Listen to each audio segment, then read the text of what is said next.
You're missing the point. There's no throne. There is no version of this where you come out on top. Maybe your army comes, and maybe it's too much for us, but it's all on you. Because if we can't protect the Earth, you can be damn well sure we'll avenge it.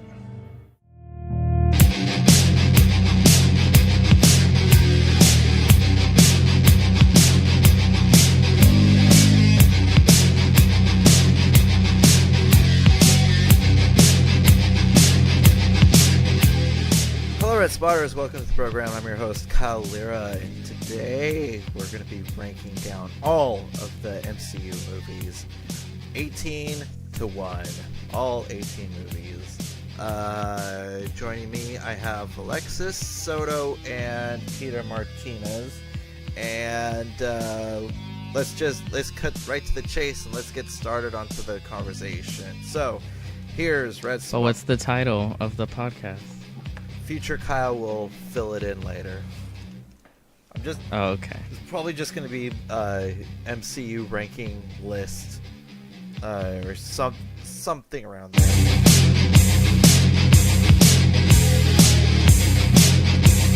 And we're here, ladies and gentlemen. So,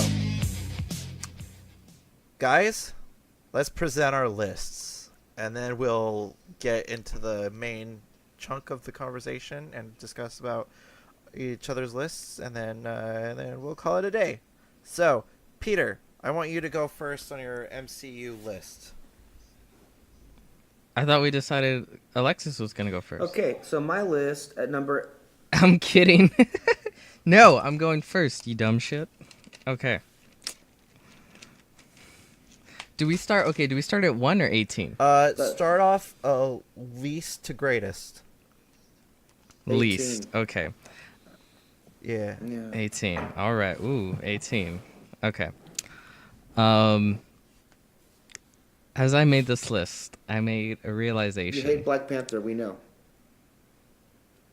No. I already knew that. And I don't hate it. It's just whatever. It's okay.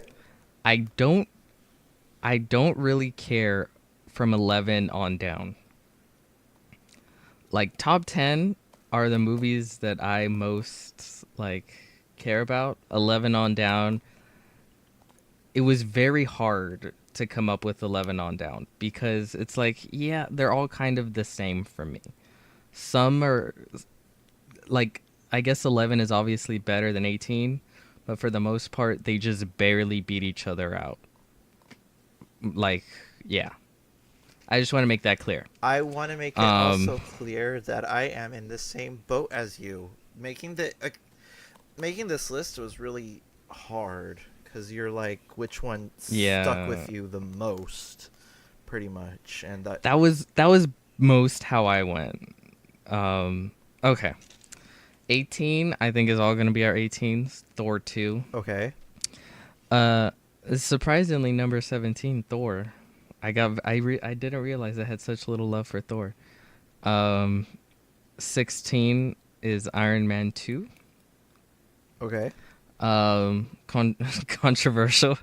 15 is Black Panther. Okay. At least it's not dead last. At least. It's not wrong, last. but it's not dead last. The Hulk is above it though. Like I said, they're all kind of on equal ground. It's just like inches. 11 to 18 is kind of the I kind of don't care category for me. 14 is Hulk. 13 is Avengers Age of Ultron. 12 is Doctor Strange. 11, Ant-Man. So that's the half that's kind of whatever. Top 10's kind of pretty much where it's at. 10, Iron Man 3. Thinking about it, I didn't realize how much Iron Man 3 actually sort of stuck with me. So I was like, okay, I think that's good. 9 is Ragnarok. 8, Spider-Man Homecoming. 7, Cap, the First Avenger. 6 is Guardians of the Galaxy. 5 is Avengers. 4 is Captain America Winter Soldier. 3, this one made the top 3, Guardians Volume 2. Number 2 is Iron Man, and number 1 is Captain America: Civil War. I'm very happy with my top 10. 11 again, 11 through 18. It's like, I guess if you ask me again on another day, they might be shuffled around a bit. But yeah, there's my list. Now, I have a question before we go on to Alexis's part. Did you rewatch all of the movies before you did the list, or are you just going off of memory? I could have seen each of the films, but I instead watched The Last Jedi 18 times. Okay. So Okay. You know, I'm very surprised about you because you've outdid my number of viewings for Rogue One.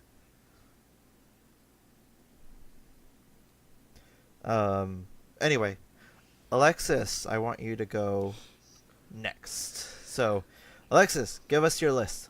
Well, I differ somewhat from you guys in terms of 11 to 18. I agree in the sense that a lot of these are kind of on equal footing in terms of like not caring too much about them.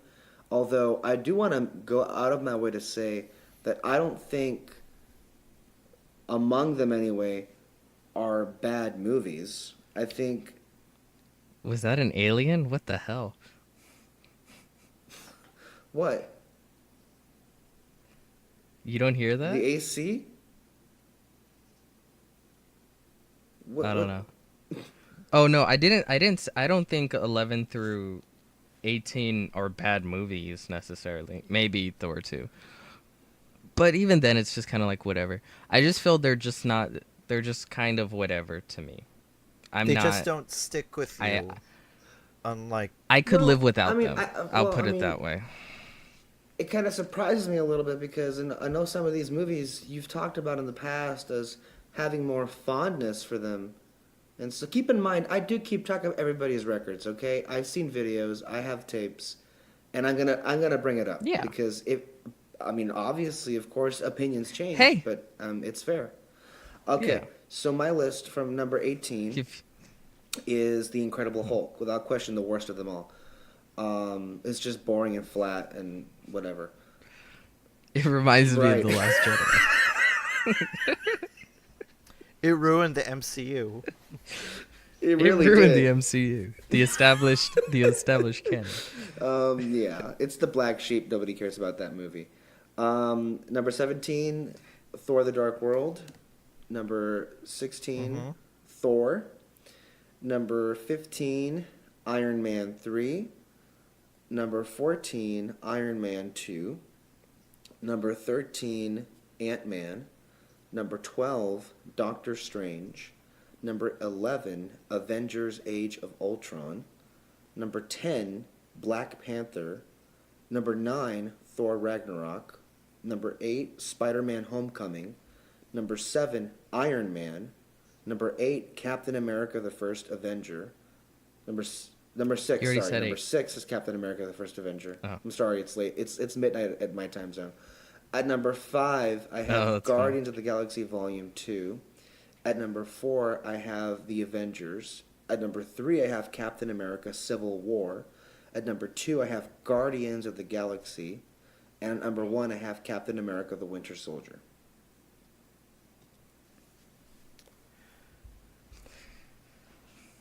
We'll get more into Okay. it. So that was the wrong list. Okay.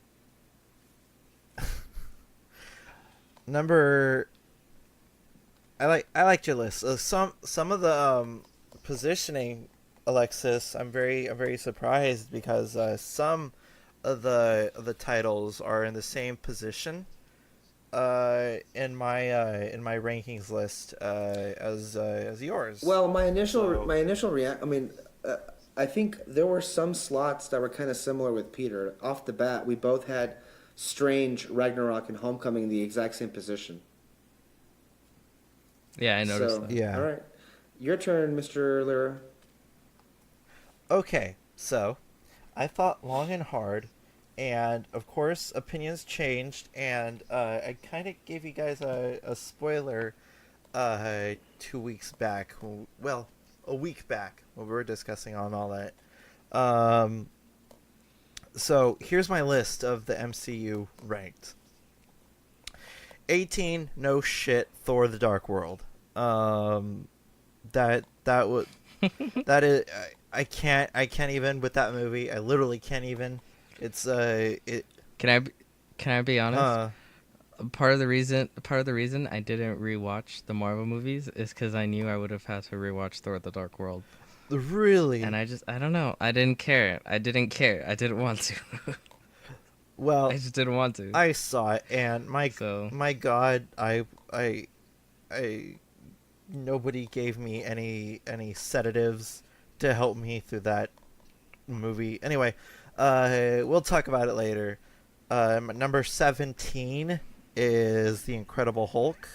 My number 16, Iron Man 3. Number 15, Thor. My number 14, Captain America: The First Avenger. Number 13, Ant-Man. Oh, God. Okay. Number 13. Okay. He's gonna have words with you. Okay. Number 13, Ant-Man. Number 12, Doctor Strange. Number 11, I think we all have the same number for Doctor Strange. Number We 11, do. Black Panther. Number 10, Iron Man 2. Oh shit! Okay. Number 9, Avengers: Age of Ultron. Number Wow. 8, Thor: Ragnarok. Number 7, Spider-Man: Homecoming. Number 6, Captain America: The Winter Soldier. Number 5, Guardians of the Galaxy. Number 4, Captain America: Civil War. Number 3, The Avengers. Number 2, Iron Man. And my number 1, Guardians of the Galaxy Volume 2. Wow. Wow. Oh, God. Kyle, but that was the worst MCU film. Literally, of it last was year. the worst. No, it was the worst comic book movie. It was a complete downgrade from It the was first it Avengers. was a whole step down. Did you not listen to the internet? That's how you're supposed to form your opinion. Well, I don't form my opinion by the internet. Call me a rebel, call me a hater, whatever you want. But that is my list. That is my list, and I am dying to get into this conversation. Let's get it. First of all, yeah. Did you send it? I'm gonna send. Yeah, just so the audience is caught up, we all on our phones have each other's lists. That way we're keeping track of what movie got ranked where. You know, because that way we're not getting so confused. I have actually one of the things I want to point out off the bat is I think at least from 14 to 18, well, or at least maybe 11 to 18, more or less, everyone had the same movies ranked last, whether it be both Thors, or Thor 1 and Thor 2, Iron Man or 2 Hulk. and Iron Man 3, Incredible Hulk, Ant-Man or Doctor Strange. I think the exception is I had the first Avenger higher than most. Kyle had Iron Man 2 higher than most, and Peter had I would say Iron Man 3. Yeah, that's weird. That's right. Okay, I think Because that made my top 10. First of all, yeah, Do you want we to should start probably there? Start there because that's a surprise. Because I think we have some real disagreements with these three movies being in the top 10. Like, wait, just to Okay. Ca- Peter, you were saying? what stuck this movie to, what made it stick with you? Kyle hates Iron Man 3, by the way. You should know this. You hate it, really? Yeah, But Ben Kingsley is playing a goofy character. It should get 5 out of 5 stars for you. no. First of all, fuck you, Peter. Second,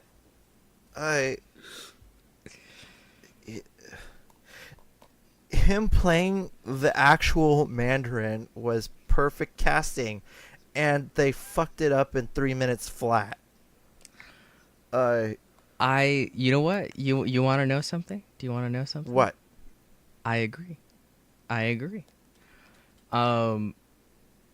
do not like the reveal that he isn't the Mandarin. Not because I felt that they needed to be beholden and give us an actual Mandarin.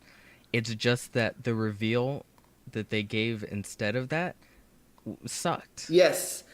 Like, it kinda exactly. reminds- That's the issue that's wrong with it. Not so much the reveal. I think the reveal Yes. and the decision by Shane Black to do it that way, I think was inspired. I thought it was risky. I thought the moment when we find out he was a joke was a great scene and it was hilarious. I laughed my ass off.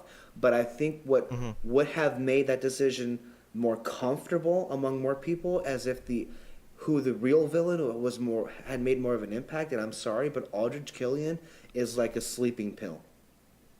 He's really. It's like if in The Last Jedi, instead of the main central villain of this new trilogy, instead of it being Kylo Ren, it's Hux. It's fucking what's his name? It's Hux, and it's like, well, there's nothing to Hux. He's funny. There's more to as, Hux like, than there is Aldrich this- Killian. I'll give you that. Yeah, that it's sad, but there is. But with that being said, I do think that was a huge missed opportunity, because I do think he was working really great as that. That's also insult to injury, because he was doing kind of awesome. Can I just as the stop there? Mandarin. Can I just stop but- there The real way quick? that he- I want to. Okay. Go on. Go on, Alexis. I wanted to say real quick is, I think a common theme we're going to be picking up on in these movies is, while there are some good villains in these movies to go around, then we have our favorites and least favorites. I think a common theme that we've been seeing here when it comes to Ben Kingsley as the Mandarin, or Andy Serkis as Claw, or fill in the blank here, there are these missed opportunities with these villains that are working. Like Ben Kingsley as the Mandarin was working like unbelievably well, like Ready for Another Lesson. That worked. That would have been an amazing villain. When he was actually playing the Mandarin, that was intimidating as fuck. I was like, okay, I'm all for this. Let's see, because the Mandarin is such a huge part of Iron Man's, lore, and to completely thwart it like that, it broke my heart. It broke my heart, really. And then it's more of an. It's sort of like. Okay, go on. It's sort of like you had Bane as the main villain, but then it turns out it was actually Talia al Ghul. Oh wait. Oh wait. That movie exists. Sorry. Bum, bum, ba-da. I was being a little salty there. I'm sorry.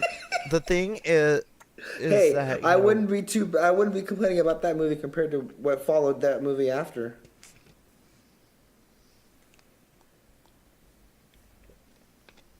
True. What are you saying, Kyle? What made it more insult to injury on this whole thing is that we got a little short called "Hail to the King." I think that was called. All Hail the King. All Hail the King, and apparently, like, there's a real Mandarin out there, and it breaks my heart even more that we're probably not gonna get him. And it just sucks. It just really sucks. And there's a lot of also Tony Stark does the biggest, stupidest thing in the world, and that's freaking tell terrorists where he lives. Okay. Now let me get to the point why I like this film. Okay. Well, where it at least makes my top 10. You're absolutely right with the whole Mandarin thing. That being said, the sequence in which his Malibu house is torn down is actually really well done. Yes, it is. I actually really enjoy it as an action sequence. The sequence in which he has to save all those people that fall out of the airplane is also really well done. That's the only Like, it's- part that I really love. I think I think it's rather an inspired what's it called? Not action scene, but a set piece. And you could tell they actually threw people out of a plane, and I thought that was great. Like every action scene within the film, I think it was unique and well done in a way where it stuck with me, to where basically 11 on down, they all of them just kind of are mushy in my brain because they didn't really stick with me in any significant way. The story arc for Iron Man Tony Stark, I think, is pretty darn great. The fact that he's sort of what's it called? Reeling from the events of the Avengers. Reeling from that and just trying to discover, is he anything without this other without the suit? What makes him him? And him sort of dealing with this PTSD of having to come to terms with that. I like the relationship with him and the kid, and again it helped further what's it called? Sort of delve into the issues that he had.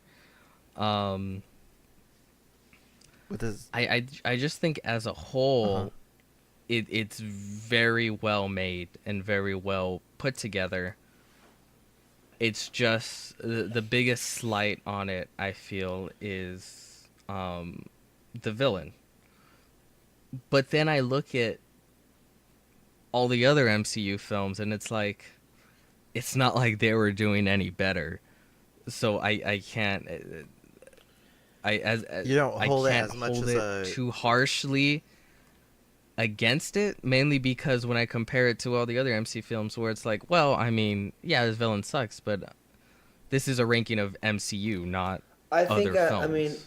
So if I'm just looking at the MCU, then it's like, I hold it less against it because of that, as far as the ranking goes. Well, I just wanted to say about Iron Man 3 is that I agree with a lot of what Peter is saying about the film. I think, though, there are things, personally speaking, that bother me, that really hinder this film. I do like the arc that Tony Stark goes through. However, it doesn't resonate with me. I get what they're going for. I don't feel it. I just don't. It kind of bores me to an extent, really, because I know where it's going, and it really.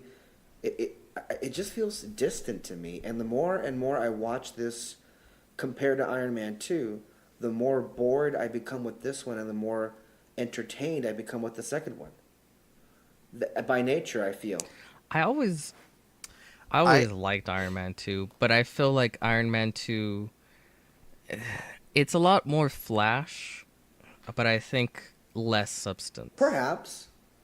But in this case, I don't feel the substance in 3 is enough that that grabs me, personally speaking. And also, that third act battle sequence with the suits, I didn't care for the set piece entirely. I think it looks ugly. Oh, that set piece is awesome. That's amazing. I'm sorry. I just think it's ugly. All of Tony's suits just flying around, fighting, and the way he jumps from suit to suit as he's taking on the villains. I think that's I think the action is really well done.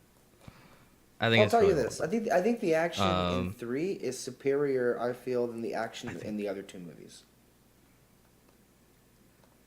I think it definitely is. Plus, I do think there's a sharp tongue, sharp wit to some of the dialogue, but it's harder to notice it differently because a lot of Marvel movies have that, but I do think Shane Black adds a little bit of that to it. Robert Downey Jr. is always great to watch, and he's, I think, obviously the best part of the movie. Mm-hmm. Don't get me wrong there. I like this movie. I think it's a good movie. I really do. It's just the more and more I watch this particular film, I think the less my attention gravitate towards it, personally speaking. And honestly, I get where you're coming from, but I'm sorry, but I just think I get more out of Age of Ultron than I do with Iron Man 3. I get more out of Ant-Man, Doctor Strange, Black Panther, definitely, more than Iron Man 3. Oh God, I get more. I I do get not. more out of Iron Man I 2 do than not. Iron Man 3. So, they're The only one I'll give you is Iron Man 2. Which is funny because everyone else would say Iron Man and 2 it's should also be funny like because last. in the past But- you've agreed with me when you said that Age of Ultron was superior Mm-hmm. to Iron Man 3. So again, that's different. Yeah. Have I? Go to the Marvel Project, people. They're your answers. Well, I guess I think one of the good things about not rewatching it is that I'm able to go off of films that have actually stuck with me. I feel if a film sticks with you, that's a sign of its. I do think that's a sign of its quality. And I do like Age of Ultron. I actually really do, but there's not much to it. There really isn't, especially character-wise. Like, just because it works in the first Avengers, because the first Avengers is very simple. It's getting everyone together and da-da-da-da-da. I guess I have to sort of parrot what everyone else has already said. Civil War is basically the Avengers 2 that should have been. Because a good sequel is always like, okay, we have our characters, now we challenge them, we put them through hell. This should be their low point within the story. And Avengers 2, it had the ability to do that, but it really didn't. It was just kind of But more yet of again, Avengers. With Civil War, we would not have that tension if not were for the events of Age of Ultron and everything that happened in that. So I get. That's a cop out. That's Well, a cop out. Maybe that's your Because they opinion, could have but they I could have feel just Age of created Ultron something really else. did challenge the characters. What about Tony Stark creating Ultron? Okay, but that didn't challenge him in the film. You see at the end of the film, he's joking around and being like, "Oh yeah, I think I'm gonna, retire, go with what's her name, get a farm." He doesn't seem to care that much about the lives lost and stuff like that. It isn't till a superior film comes out, Civil War, which I put Civil War as my number one, and I put it as my number one because I think so far, again, we haven't seen the Infinity War. Civil War is the best example of why something like the MCU is great. What? It fully envelops. It uses, what's it called? It completely uses the uniqueness of the MCU. And that it's this giant universe connected through film. It fully utilizes that to its best potential so far that we've seen. Which, by the way, speaking of we haven't seen Infinity War yet. When we do our eventual Infinity War podcast, do you guys want to say which position you would put it in when we do that after we do that? No, I say no. No? I'm gonna say no. It would be too soon Because for me. I would say. it would be too soon. And honestly, We'll be riding on also, a high, and for it'll. me, Okay, that'll be fair. I'm excited for Infinity War, but in my mind, for me, and my expectations is it's gonna be a step below Civil War and Winter Soldier for me. That's where. To me, it'll be like the first Avengers again. Well, I think. Here's hoping. In that it's fun, but there's not much meat to the bone. But the bone is so fun that it kind of doesn't matter, Which, I mean, that's the way I feel Avengers is, and Avengers is in my top 5. So that's not necessarily a bad thing, but I do think that's what it's going to be. I want to circle back to that later. I want to ask Kyle because he wanted Iron Man 2 is in your top 10. Yes. It is in my top 10. It was so. Is it because Killmonger's the villain? What do you mean? That? Oh my god. Okay. Anyway, The villain, Killmonger. He's Whiplash. Oh, sorry, they're so similar. I just couldn't. They get me confused. I want my bird, by the way. No, I'm sorry. No, that comparison does not follow. You're wrong on that. It works No, it doesn't. 100%. Continue, Kyle. No, it doesn't. Yes, it does. The, No, it doesn't. Yes, it does. The main It reason. does Yes, not. it does. Okay, guys, simmer It down. does. Simmer down. The main reason why Iron Man 2 is on my top 10 is because of one scene in particular, and that's when Oh, God. what? What do you think it is? I don't know. That's what scares It you. is. I'm intrigued, though. It is the scene where Tony Stark is trying to find the new element, and when he's trying to find the new element, he's looking through footage of his dad giving the presentation for the Stark Expo, and then when he told Tony Stark that you are my greatest creation, you get to see a sentiment from somebody who doesn't like showing any sentiment at all, and that is Howard Stark, and he's all about science, and he, from what we see of other mediums, is that he never really put much thought to Tony Stark, and he says that, oh, you're a failure and all that stuff. You get that vibe from Howard Stark, but really, you see that just making Tony was great in itself, and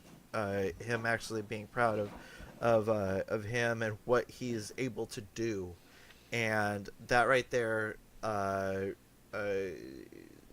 struck a chord with me, and I really love that, and it's got to be one of the most emotional scenes in the MCU so far. For me, it's one of the most emotional scenes, and it still gets to me every time I see that movie.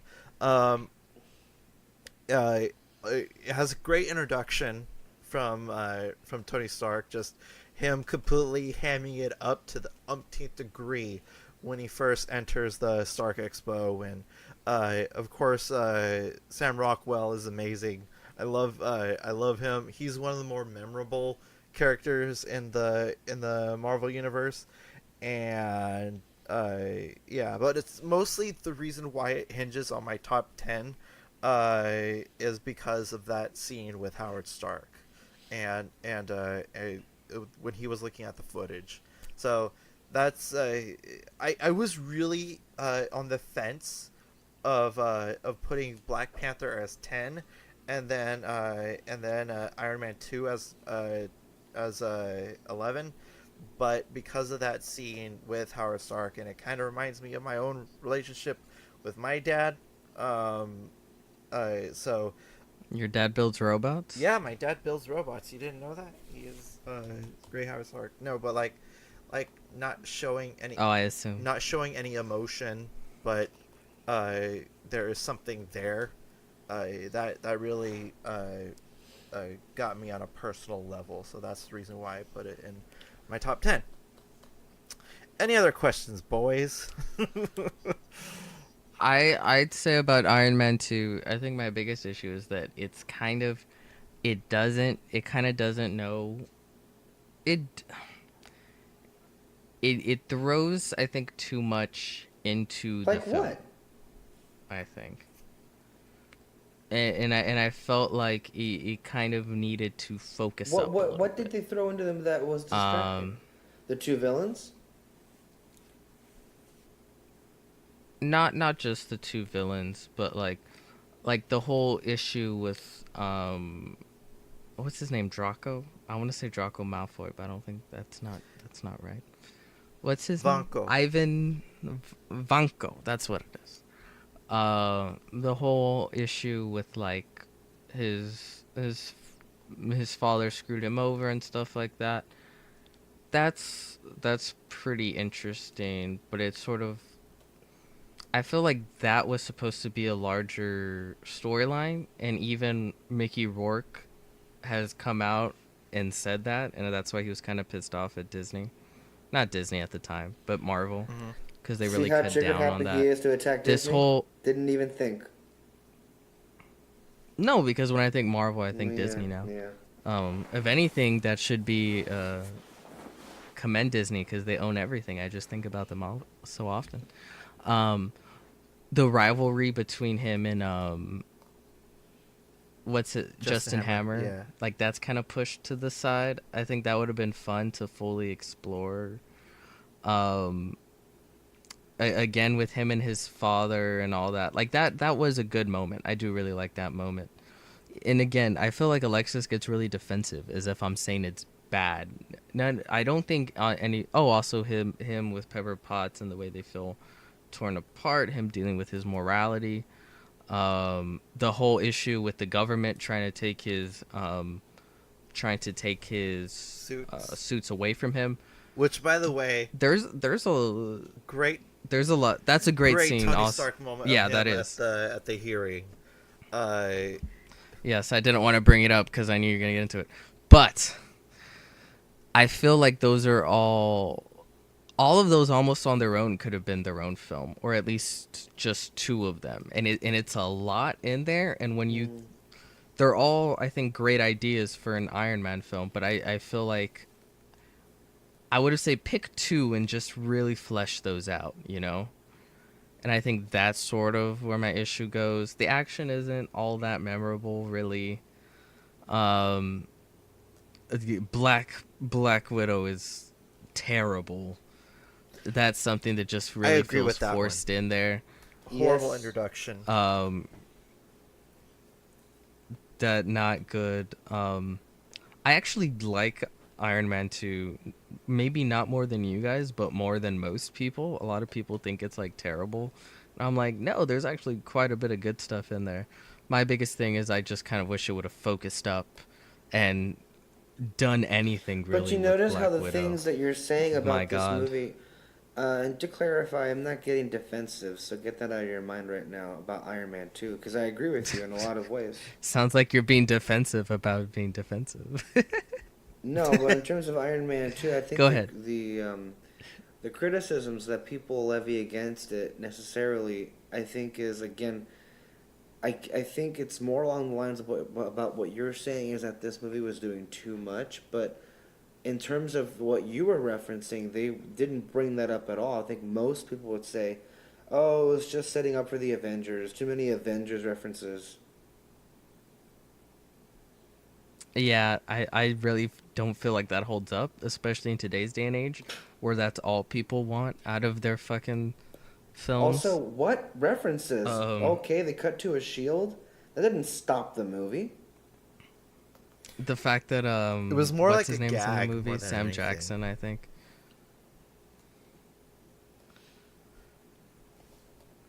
Yeah, I don't know, but I do think the original Iron Man just benefited from just being very very simple, and it's like you just sort of dwelled in that simplicity of the story, so you really got to flesh out the character and that very single story arc, and I think that worked really well, and I think that's why all of us have Iron Man pretty high, and it's still considered one of the best MCU films. Yeah. And I think of Iron Man 2 could have just sort of chose a lane and really fleshed it out. I think people would look back on it better. That's just me, though. I don't know. I want to touch upon the first Iron Man, and what a task that movie had on its shoulders. It was really. I like to thank Jon Favreau and the starting off point for what the MCU would become today, because without either Kevin Feige or Jon Favreau, we would not have this universe built as we have it today. And that it is such a simple story, but it, to me, liking the first Iron Man movie is like the same way I feel about the Tim Burton Batman movie, the first one specifically, because it's like simple and charming and good acting moments and acting beats, and it's just like it pretty much set like simple movie into the modern age kind of thing. And I really appreciate the task. It was a daunting task, especially because they obviously knew what they were doing from the very beginning, right when we got that end credit scene with Sam Jackson, and that right there really is just really cool, the way that really set it forth. And I don't know, I appreciate that fact. Why do you guys have it so high? I mean, personally, I don't think we need to dwell too much on that one because I think it's really been said so many times. It's the first one. It's great editing, great movie, great fun, great story. This universe wouldn't be the same without it. I just think it was a perfect home run, and it holds up because it's a simple story, and people love that, and it's great. So there you go. Peter. There you go. Okay, guys, I want to talk about Guardians. Well, I'm gonna stop you. No. Because we need to go to the other one. Why is the first Avenger so low on your list? You had it at number 14, right? I knew he was gonna bring that up. Yeah. So, yeah, you had it at 14, and Peter had it in the top 10. I had it in the top 10. I had it easily in the top. I had it at number 7. I had it at number 6. I had it above Ragnarok. I had it at number 6. I had Spider-Man. I had it above Iron Man, I think. Okay, so Peter had it on number 7, and you have it at number 6, Alexis. You have it at like 15, don't you? Yeah, at 14. 14. 14. Oh, let me tell you, that's where I put the Hulk. let me tell you something, because I had to look at all 3 of these movies and go into where we are now in terms of Cap's story. I was not thoroughly interested. I was not interested in Captain America until The Winter Soldier. I just don't. You un-American bastard. I just don't. What'd you say, Peter? He called me an un-American asshole. Bastard. Different thing. Well. Yeah. I just don't find him as intriguing until we get to the Winter Soldier and him reeling from the events of what happened in the Avengers. It's kind of Winter Soldier, the way that you view Peter, the way that you view the Winter Soldier is the way that I view Iron Man 3, and I really love the arc that which Steve Rogers goes through. Also, the way that he meets Falcon and the other things. I still don't. What are Howling Commandos? I think that's their name. Forgettable. I don't remember them. Wow. It's just every time I watch that movie, it comes and goes. For me, there's still good moments. I like the part where. What's a good moment? I like the part where he's all skinny, which it's called back to in Civil War, where he's saying I could do this all day, and that was a nice little character moment. But overall, I just don't. There's not much resonance with me. It's nothing against Alexis. We gotta get in. We gotta get in here. It has nothing. It's nothing against the First movie. of all, It's nothing against. No. You shut up. No. You're done. You're cut off. Alexis, educate Peter, the man. I'd like to have your response to what Kyle said. Okay. I can do this.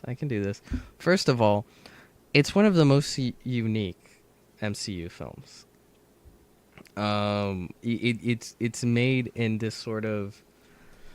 I'm so glad that it didn't go gritty war film, and it's almost made like a propaganda war film, and it has the music is wonderful, dun dun dun dun dun dun dun, and this very sort of lighthearted, jovial spirit to it that I think works so well for Captain America.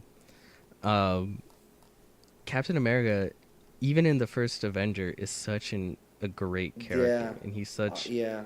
a likable individual. I always remember the talk between him and the German Oh doctor my god. uh, the night before he has the Yeah. surgery, and That he was tells Stanley him, Tucci, you know, right? don't be a good soldier. Stanley Tucci, yes. Okay. Um, you, Dr. Erskine. I don't want you to be a good soldier. I want you to be a good man. Something to that extent, and you are a good man. Never lose that. You know, and when the next day when he shot and killed, his last thing was reaching up and touching him in the chest, basically saying, you know, remember who you are. This power doesn't change you. You're a good man at heart, and you will continue to be that way even with all this power. And to me, Captain America is very similar to Superman in that what makes his character so great is the fact that he just is a good person. He's a down to earth, good-hearted individual, even in the face of adversity. And I think that really shines through within the story. I mean, I love the part when he's training, and then what's his name? He throws a grenade and he jumps on it, and he's like, "Well, he's still skinny." Like, there's a lot of fun action set pieces. It is like an old-fashioned, not just war film, but science fiction film. I would even throw in there real quickly, Where you it's have an these- old-fashioned Hollywood film, which I think really worked well with this old-fashioned Yes. character, which is why they brought in Joe Johnston, an old-fashioned director from an old-fashioned era. Old-fashioned. The Star-Spangled Man with a Plan. Old-fashioned. Which, by the way, that's a great Star-Spangled sequence, Man. too. I just love the way that they made him believable in the fact that he dressed up as Captain America, because he started off selling war bonds, and that was a great sequence of as the song plays, Right. and it shows him going all around, Right. you know, what's it called, selling war bonds, and he's punching old Hitler on the chin. But then at the end he gets to the soldiers, and they're like, we don't give a shit about you, you know. Who the hell are you? You're not a hero. We're out here fighting. Well, you know, why are we going to look up to you? And that really sets into motion his whole thing of like, you know, I did this because I wanted to help people, you know. And then that's where he goes and saves Bucky. I love the Red Skull. He really is that old-fashioned maniacal, like, mustache He's so twirling. much fun. He really But it's is. done. He's fun. He's a fun villain. It's done really well. The relationship between him Arnim and Zola. what's her name? Zola? No. Oh. No, I'm talking about Captain America. Peggy Carter. Kyle hell? didn't even mention Peggy, And Peggy Carter, Carter. in his review. He didn't even mention Peggy Carter. They have, honestly, I like their relationship more than Stark and what's her name? Yeah. Potts. It's so genuine and it's so nice, and it's I don't know. I don't know why Cap 1 is undervalued. It's a really great old-fashioned adventure I mean, flick. honestly, And it's it's overlooked, I overlooked, and think. it's honestly the better version of Wonder Woman. Yes. And we I both, agree. And I think we all I like Wonder agree. Woman. I like Wonder Woman, but I think I'm going to be honest. Yeah. I think a big part of why I love, well, no, I don't love the movie. Okay, let's. Low. Whoa. Ooh. We can. It's late here, guys. I'm sorry. It's a little strong there. I think a big part of why I had a great time watching that film, Wonder Woman, in the theater was because it reminded me of why I love superheroes, but in large part because it reminded me of how much I love the first Avenger. And why I think it works so well is because I think at its core what it needed to get right is Steve Rogers. and who Steve Rogers is, and how they show him when he's not strong and when he's weak, and all he wants to do is do the right thing. Like, he really is the embodiment of the greatest among us, who is willing to sacrifice. And he has no special abilities, but he has a heart. He's a decent human being. And I think the key question when Dr. Erskine asks him is, do you want to go kill some Nazis? And he responds with, I don't want to kill anybody. I just want to protect my country. I mean, I think that's where you have it. A lot of people throughout all of time conflate killing with protection.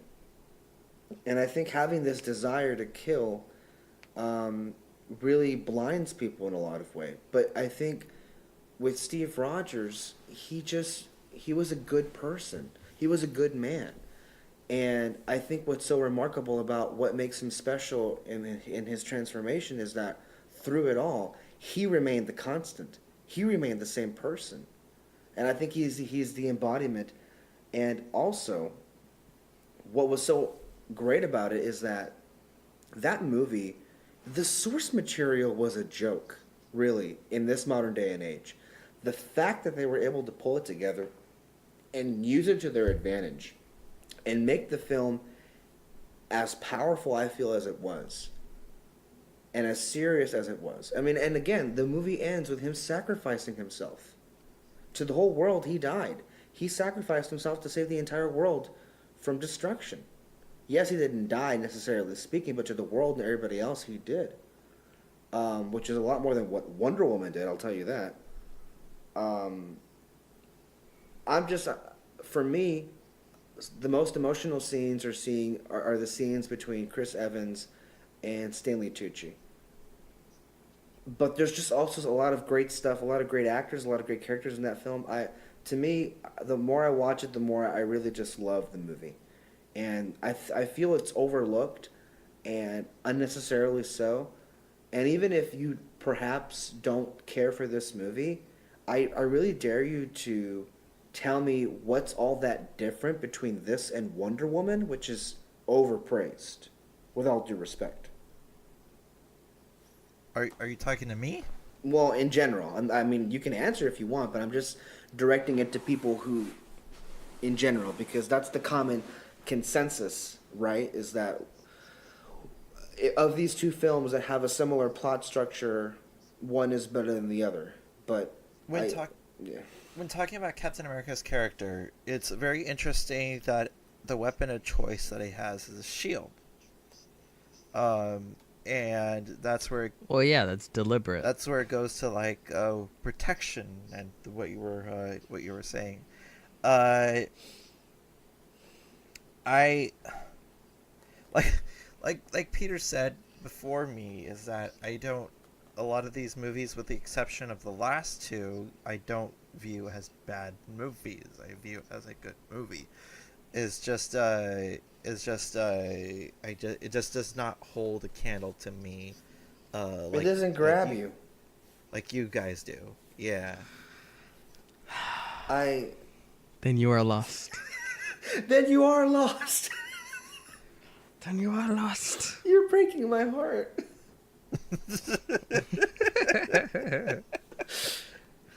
I have a question. And you two can answer it. Okay. Should we even touch Black Panther? I don't want to. No, No, we've I- already Because we discussed it too recently. we've been at it about I'm this not gonna film. go there. Yeah. No. I'll just reiterate. I thought it was okay. But the one I do want to get into, and this is the one I'm gonna get some. I'm gonna have to fight for this movie. But that's fine, because I do like it. The Incredible Hulk. Oh my god. Incredible Hulk. Okay. Kyle, you just said that it was a bad film. And I know, Alexis, you genuinely just kind of don't care about its existence whatsoever. I'd like to hear your guys's. I already know Alexis's. I'm kind of more interested in Kyle. So, Well, hold up a minute. I never said The Incredible Hulk was a necessarily bad movie. I think the third act is horrible. I think the first 2/3 of the film are very interesting. Oh, I disagree so badly. Yeah, we disagree. That's the beauty of this podcast. I'm sorry. I think, the first 2/3... No, everyone needs to have my exact Oh, opinion. go to hell. The first 2/3 of this movie, I think, is slow, but it's interesting. I think it's deliberately paced. I like the sequence in the university and It's called building character, honey. okay. I think the first 2/3 of this film is very good. I think the Harlem sequence is just borderline. I think it would put a crack addict to sleep. No. I don't understand. I don't either. I'll defend it right now. I want to hear Kyle. Kyle, you've already made me sad once tonight with Cap 1. Let's continue this. Okay. Who cares about this movie? Really? Come on. I just me apparently, but that's okay. That I could say, before I get into the negatives, I do say that it was a wise choice to put like a montage of what happened to Bruce Banner Yes, instead of I like that. retelling yes. the whole. I think that was fucking Yes. brilliant. Retelling the whole. That was thing. brilliant. You see, we agree. That right there, I find brilliant, and it's the little nuggets like that. Other than that,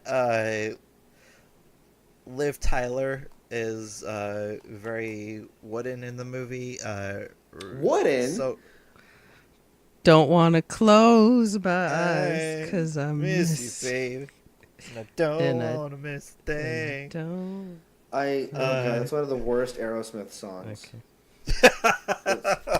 Really, God, it's so overplayed. It's a joke because there was, I think it was in Armageddon.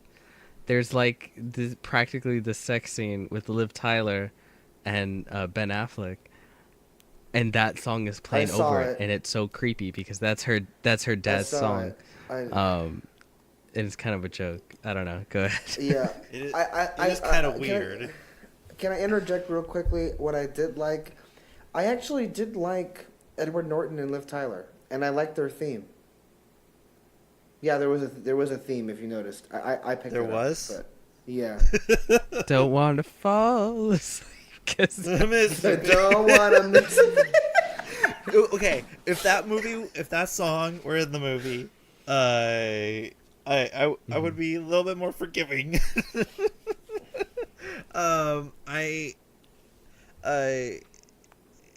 It's just dull. It's just dull, and that's what That's it exactly. That's it. It ends, and I feel nothing. I'm like, okay. Yeah, I mean, it starts. I can get into it in the beginning, but by the end, I'm like, I don't care anymore. Like, what was the point of that? I find so many of the other ones more dull than that. Like, Let Black me Panther. get into what I like. That's one. I wasn't saying Black Panther specifically, but yeah. I first of all, like you said, I do really like that they don't bother. They just go right into it. Yeah. They retell his origin in the beginning. They go into it. Now I know Alexis probably likes that because there's less of the movie to see. But No. Hold up. I like it because I think it's a good form of stylism. I mean, actually, to be quite honest with you, yes, it was brilliant to do that. And considering that the most recent Hulk film before that was a disaster, and it kind of delved into that origin. Personally speaking, the first time that I saw it, I was kind of disappointed that it blew past it because I actually wanted to learn. I wanted to see the origin happen, but at that point, I realized, well, audiences had already seen that happen already. So this kind of was a thing that needed to happen, and It's not that interesting. This explosion goes off. Yeah, he becomes that's why. And then seeing it again, I was like, yeah, you know what? Yeah, I was better off being this way. You know, I love the beginning. Love is a strong word for practically all of these films, but I really enjoyed the beginning because I like the idea of him. I like the way they showed him on the run, He's learning Portuguese. He's with like this dude trying to control his anger. He's constantly has the watch that's checking, his pulse. whatever. I just really liked through each scene, seeing the way he's surviving in his life on the run, and the way he's constantly looking for a cure. To me, that's really interesting. The first scene in which he hulks out in the film, I think it's really well done. The way like Yes. the watch is like do do do do do do do do do do do, where they shoot a canister and you see like this giant outline of the Hulk. All of that I really enjoy that. You go towards the middle. The middle is him and Liv Tyler. And to be honest, I don't think she's wooden. I just sort of feel like that's Liv Tyler. Like that's kind of Oh, the way she Also, is. is there really much to Betty Ross? No, there is. She's Yeah. love interest. And to be fair, I actually felt their connection. I thought it was kind of funny and clever. A sad side effect is he can't get frisky because it raises his blood pressure. he might Hulk out. Yeah. So I thought that was No, I thought that was a neat little. Here's what Betty Ross has got to do. She's got to calm him down and say the sun's getting real low. But I mean, I think that, and now that you're mentioning it, doesn't I that thought it come was back neat. into play in that Banner and Black Widow scene in Age of Ultron when he's like, I can't, get intimate with you, right? Oh, okay. Yeah, that's true. But I do like the way it was done within that film. I really liked the action scene of him in the at the college where he's running around tearing up the military and shit like that, and they have those like sonic things trying to contain him and stop him. Thunderbolt Yes. Ross, I like, which they bring back for Civil War. Which Civil War I got at number 1. Who do you guys think is the better Banner? Norton or Ruffalo? I already know. There's, I'll be honest. When I would originally think about the Hulk, I would see someone more like Edward Norton than Mark Ruffalo. Okay. Do tell why. I think he fits the what's it called, better, sort of the image of this sort of skinnier, obsessed. you're calling with, Mark Ruffalo fat? No, but one's obviously skinnier. I don't Go on. understand why Go that's on, a big Peter. deal. Okay, you really went after me there. Holy shit.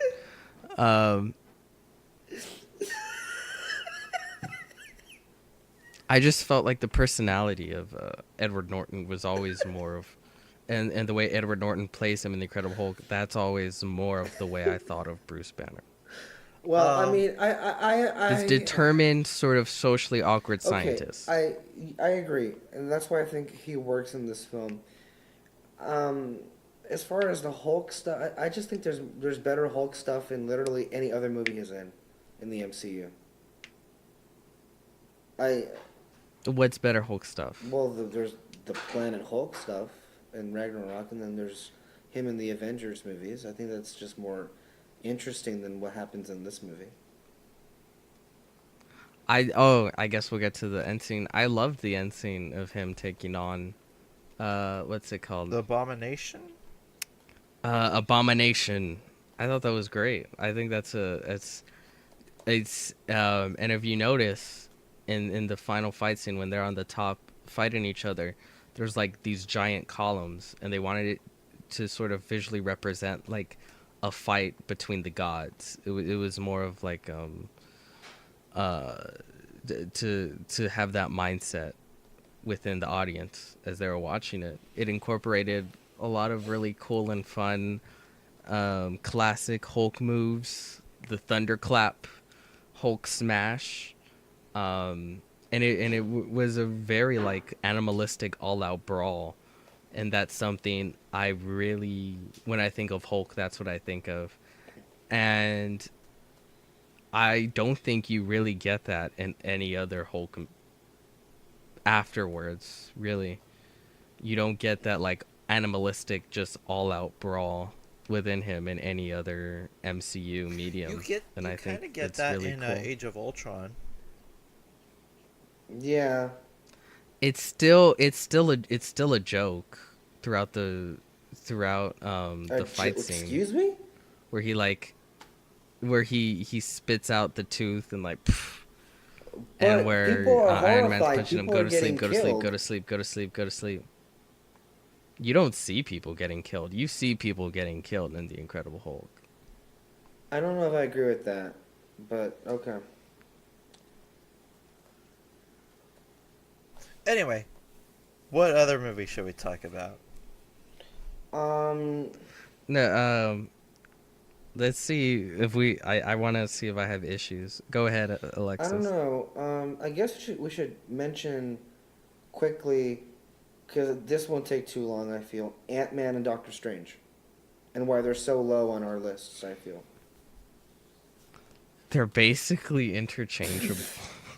Yeah. I sometimes Yeah. forget which is which. But again, see, to me, even though I probably have Black Panther as the lowest. Wait, Like, hold up, from hold up. 11 Wait, stop the phone here. Hold the phone here. I need to look at this real quick just to check. You had... Okay, Okay. I just wanted to make sure you didn't have... Wait, hold up. That was Kyle's list. Never mind. Let me look at your list. I have Hulk, Age of okay. Ultron, Doctor Strange, Ant-Man. I'm sorry. I'm so sorry, but you can't seriously think...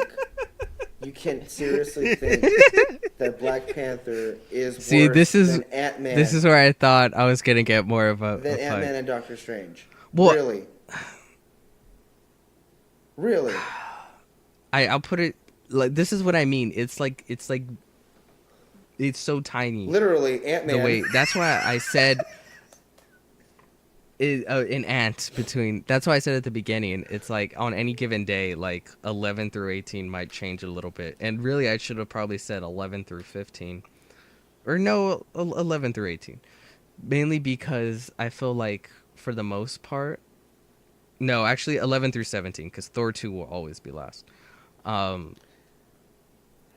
The way I feel about them is it's just they're all so close. They're all just in the same sort of average medium to me.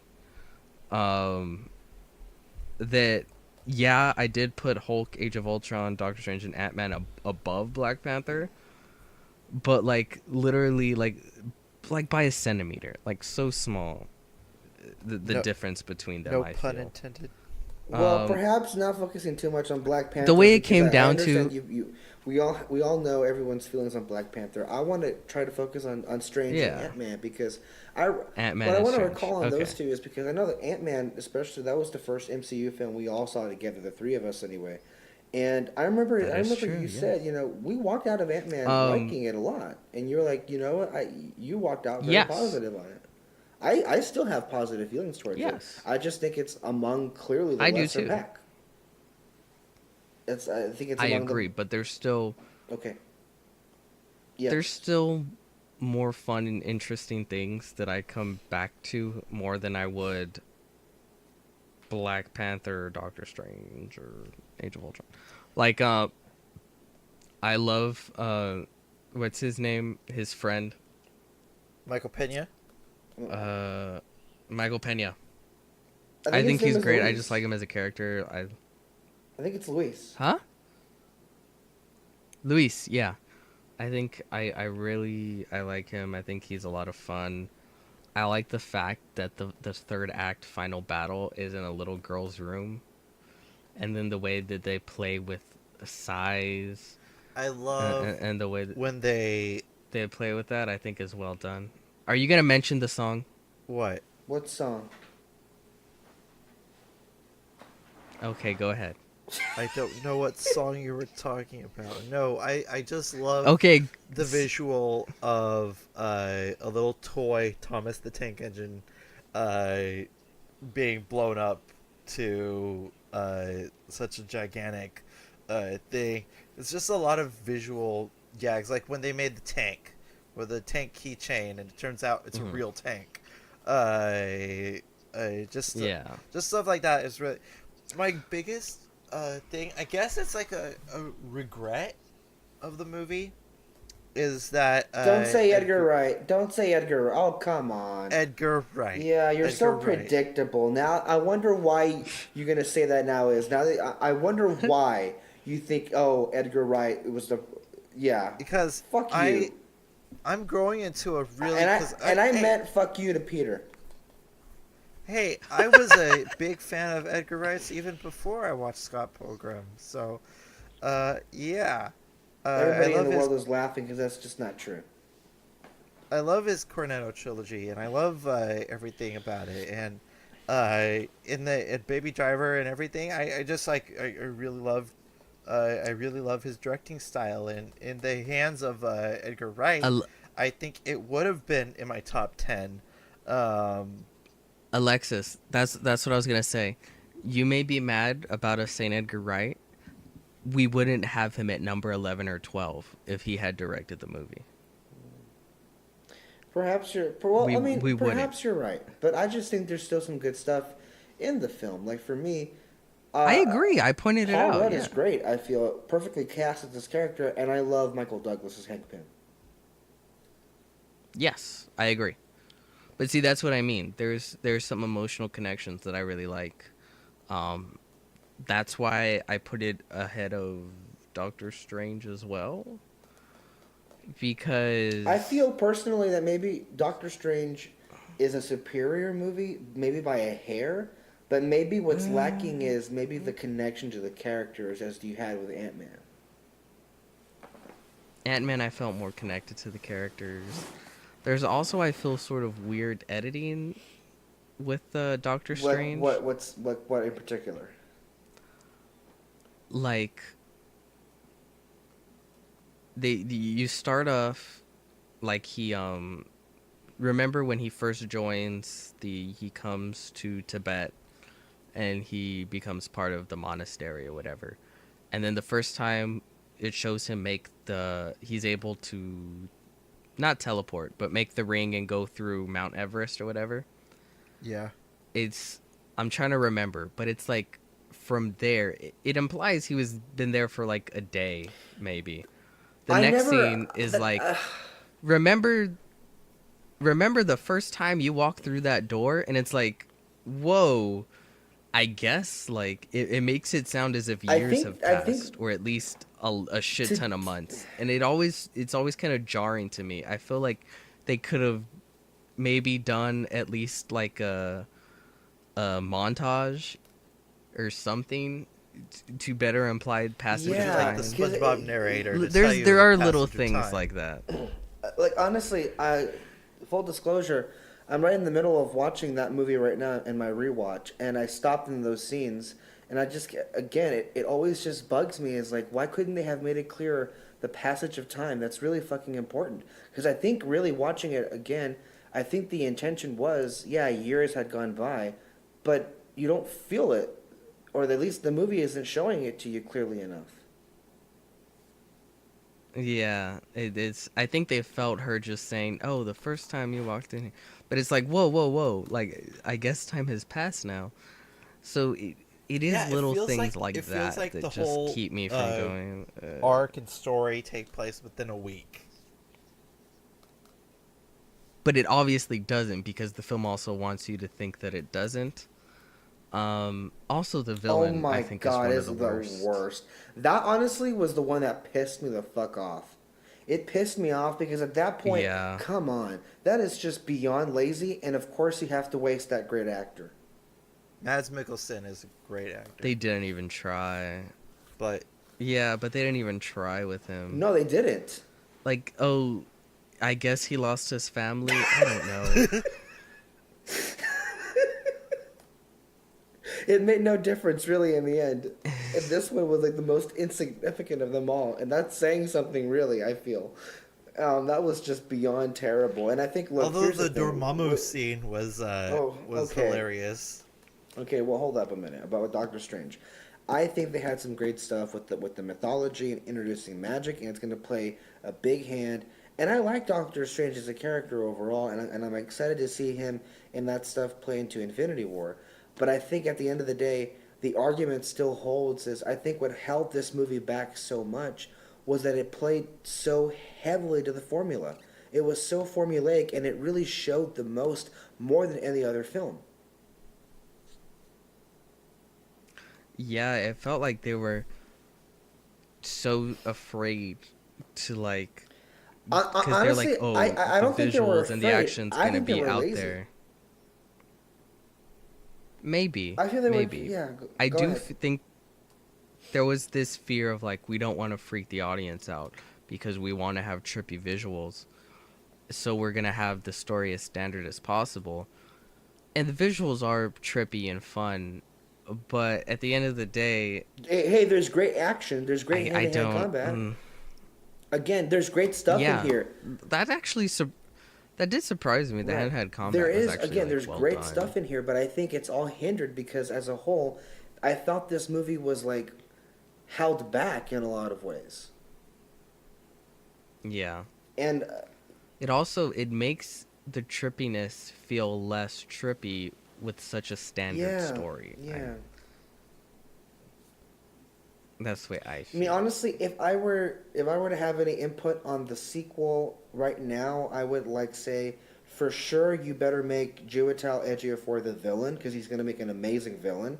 Like you better do that. And they every hell yeah. time they have the potential for a great villain, they find a way to fuck it up by introducing a new villain nobody gives a shit about. They better not fucking do that. I swear to God. And the other thing is, just make Rachel McAdams a sorcerer because she's a great actress, and I want more of her in the movie. Or at least Yes, the character. literally. Yeah, because she was in like the movie for I'm what, so 8 tired. minutes? Yeah. 7 minutes? I'm so tired of them putting a love interest because they feel like they need Yeah, to. Like, if you have nothing for the love interest, but just Rachel don't have McAdams is a love really great interest. actress. I like a lot of the stuff that she's in. I think she's up for it.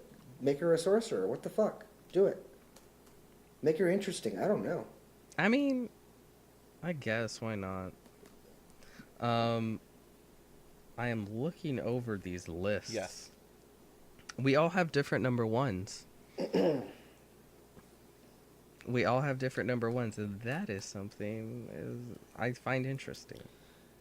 Before we get to But that, both what of I you- really find interesting though. Both of you guys are kind of similar because both of you have a Captain America movie as your number ones.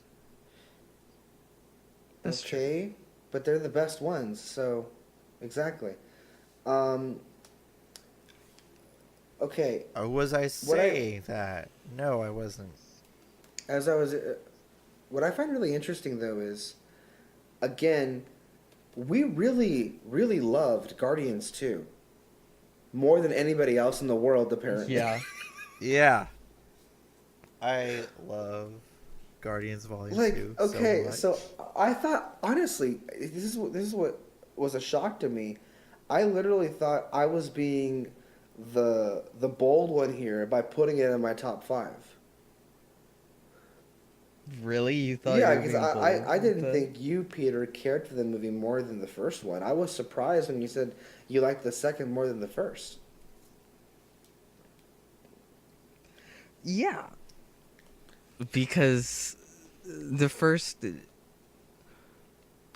it's like this is the difference between Guardians and I think like Doctor Strange or Ant-Man or dare I say Black Panther. I may be alone in that, but that's fine.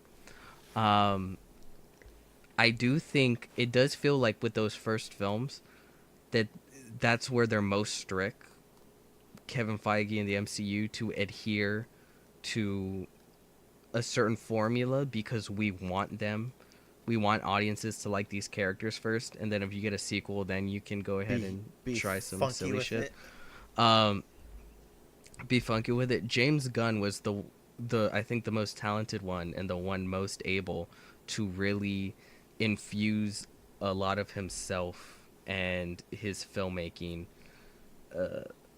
into that first movie, but you still feel like the skeleton. Maybe. Standard. I see what you're saying. That's why I put the second I over see the what you're first, saying about the I guess. skeleton, but to tell you the truth, I don't know. It still feels like the most free.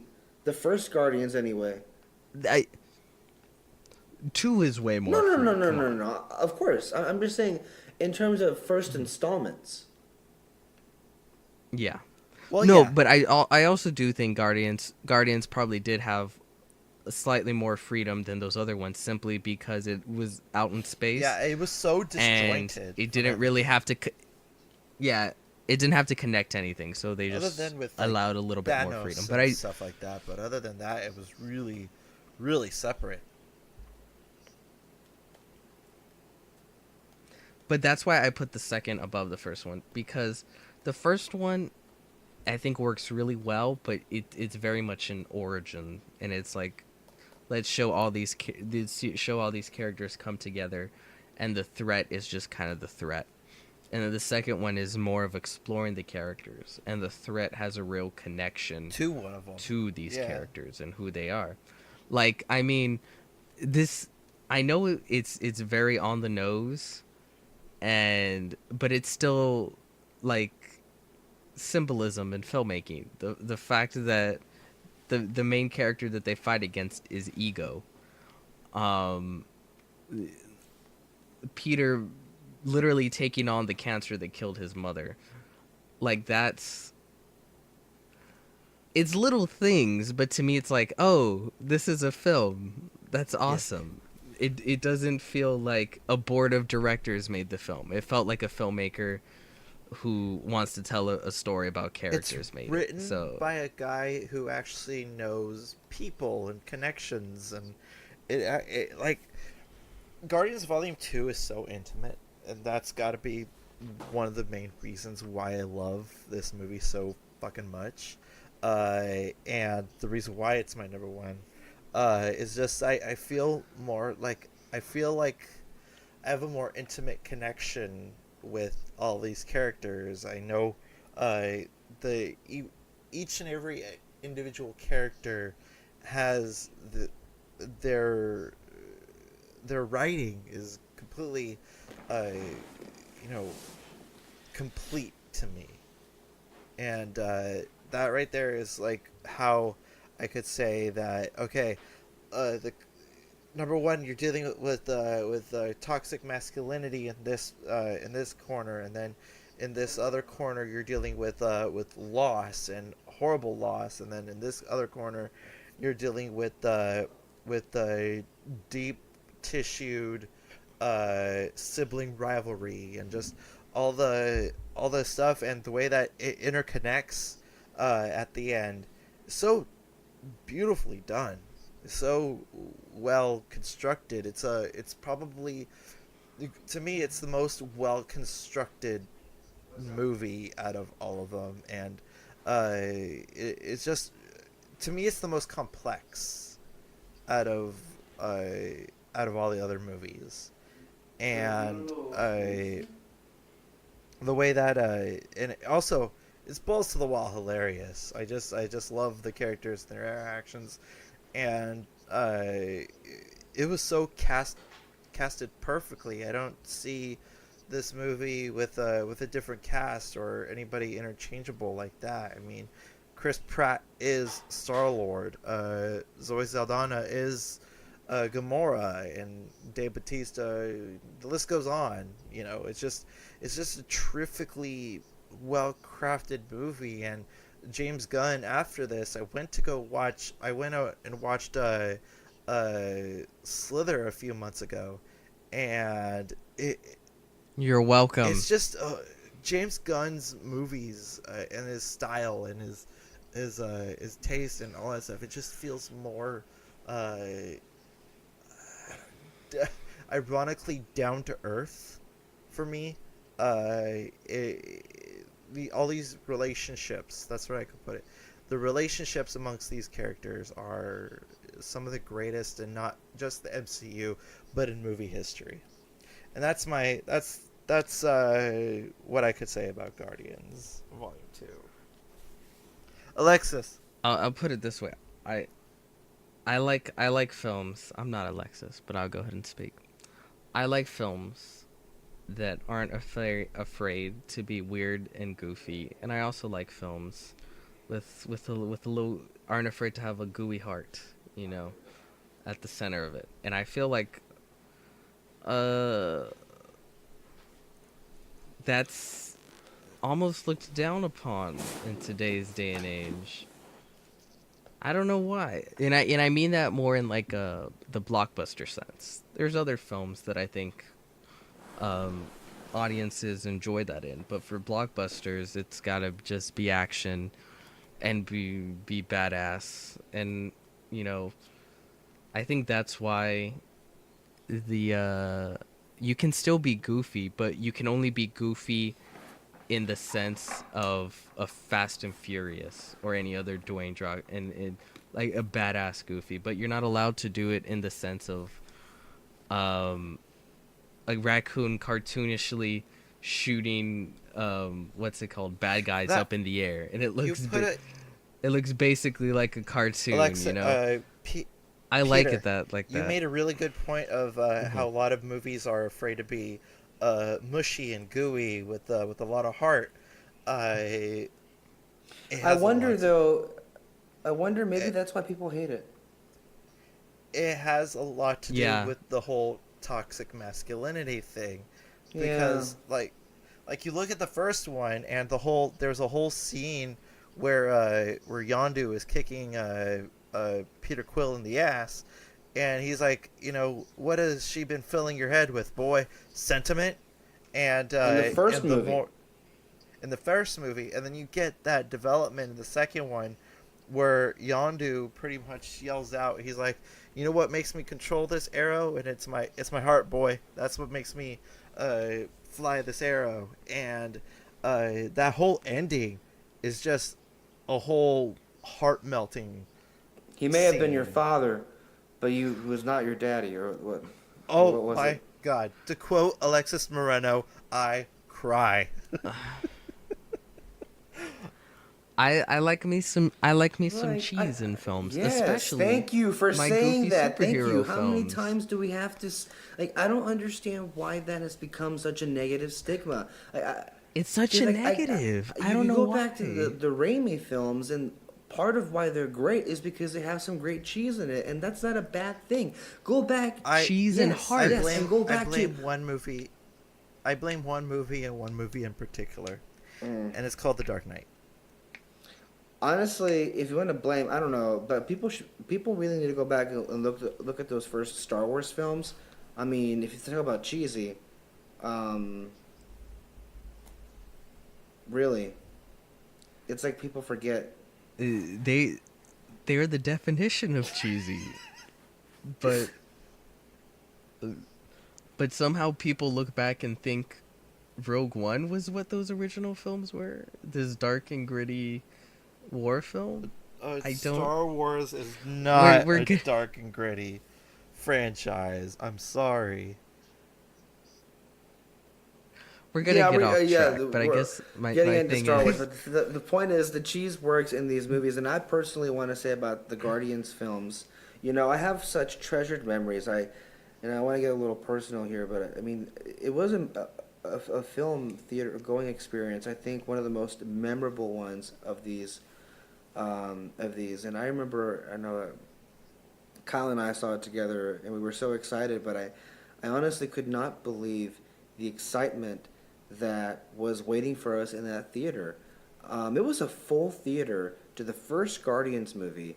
You had no one really had any idea how this was going to go. But to think that we were there that night, and we were there to see a movie about a talking raccoon and a tree blowing stuff up in outer space. And I could feel the palpable excitement, and I'm like, wow, I mean, if they can get people excited about this and not know what it's going to be like, how good is this movie going to be? And I personally, from beginning to end, just adored this movie. And I think a big reason why the movies, these two, work for me is because the characters, I feel, I connect to them, but I get so emotionally invested in these characters and these films, and I think it works so well. Yes. I know. I mean, 1,000 times, yes. I still have times when I watch these movies over again, and there are moments where I really get emotional. I mean, the beginning I think is an emotional scene, but also toward the climactic point where Star-Lord is holding the Infinity Stone, and Gamora was like, "Take my hand, Peter," and it goes back to his mom. And then he sees Meredith Quill. Right, and then even after, when he finally opens the letter that his mom wrote for him, and then you find out that she was the one that gave him the name My Little Star-Lord. And I just cry, because that's just like really powerful stuff. And then you have the song. By the way, one more thing I want to add on to it real quickly. I didn't realize it the first time, but in subsequent viewings I realized that when the song Ain't No Mountain High Enough was playing, like the lyrics were literally representing like the relationship between Meredith and her son. And I was just like, oh my God, it's just beautiful. It's gorgeous. It's almost like it was a film, right? That's awesome. And the way that, okay, another thing, it's a little minor note, but I felt so happy for Quill when he got the new mixtape, because he's been listening to the same 12 fucking songs for the past 28 years. Well, can I just... I got the impression there were... I mean, if we're going to use the in-universe thing, I don't think it was just those 12 songs. There were more than 12 songs, right? Or maybe there were 12 songs. Well, if we're looking at like manufacturing history... Oh, God. Never mind. You're right, Kyle. Let's move on. Okay. Good. Yeah, let's move on. Okay. No, but I mean, honestly, Go ahead. I think for me, that was the closest thing to a transformative theater movie-going experience for me, because I mean, it really, in a lot of ways, the music was so inspired. I mean, so many songs I never would have known or heard of if it weren't for these movies, but for that first one in particular, and the music fits so well with what was happening on screen. It really, honestly, all came together in a perfect way. And I know that I've had this discussion with several people, but watching Guardians of the Galaxy reminded me so much of it gave me a feeling of how it must have been like to see Star Wars for the first time in theaters. Not, of course, comparing it to the heightness of what that was, but it was just me. Go ahead. I get what you mean, because when you first see it, I had no previous knowledge of the Guardians of the Galaxy, and just like nothing. It was so refreshing seeing it in the movies, because we're looking at cinema history. Star Wars, what you got your Steve McQueen movies, and you got your Dirty Harrys and everything else, and it's so stale. You got the same movie over and over again in movie theaters. And then with this, we had the big blockbuster, we had the Transformers movies, we had all the MCU movies have found their niche and their formula.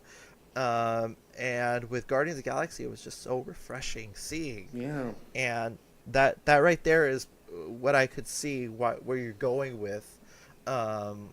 When it felt like you were watching Star Wars for the first time, and I completely agree with that allegory. Yeah, it was amazing. And I know that when Guardians 2 came out last year, I know that there was like all of us. I remember we all sat down and we did a podcast to talk about the reviews before any of us had had a chance to see the movie, and I was just, I mean, I felt personally attacked a little bit, because I love these characters, I love these movies, and it hurt so much to hear that people had hated this. I know Peter shared disappointment as well as you did, Kyle, about these initial reviews. I just didn't expect for us to all go in there and just like really love the film and everybody else hated it. I'm happy, honestly, that it ended up being that way, because I legitimately adore Guardians 2. I think it's great. I think it is comparable to the first, if not even better. I think it's even more emotional than the first. And I just remember last year, just, oh my God, I just love these movies. I love these characters. And I think I saw it did I see it 4 times? I think I must have seen it 4 times. I think so. Damn. I fucking It's loved also it's also comparable to Star Wars, in which we love it while the rest of the world fucking hates it. it. Guardians Well- 2 got so much shit, and the thing is, at least Last Jedi gets discussed. Guardians, it's as if it didn't even came out last year. It's never mentioned or brought It gets up. Really, completely ignored. And is it too much to ask to be ignored, or I don't know how the quote goes, but you get what I mean. I mean, it's just really. It's because it's no Spider-Man Homecoming. it was no Wonder Woman. Jesus Christ, no Justice League got discussed more than Guardians 2. Yeah, but I mean, It's just because the name. let's brand. let DC. That's it. Just I mean, name- well, personally, Yeah. personally speaking, I mean, from Guardians 2, I felt was my favorite comic book movie of last year, and it was the least talked about. I thought it was the best that Marvel had to put out last year, and I thought Marvel had a great year last year anyway, and it was the Yeah. least discussed about.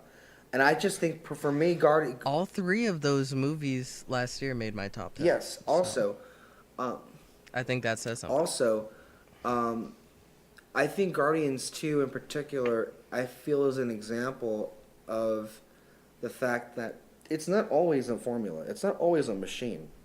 And I feel that a lot of trust was given to James Gunn to deliver a film that he wanted to do, like Taika did with Ragnarok.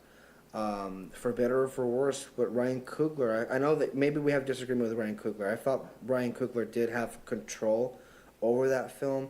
I think his inexperience showed in some areas in that movie for sure. But for better or for worse, I felt Ryan Coogler had a grasp on that film. Not so much the studio got in the way, but if you disagree, whatever. But in terms of Taika and in terms of James Gunn, and I would even say also in terms of the Russos, they've had amazing ground to mold these franchises, these movies into their vision. I feel, and in a way that I feel people don't appreciate enough.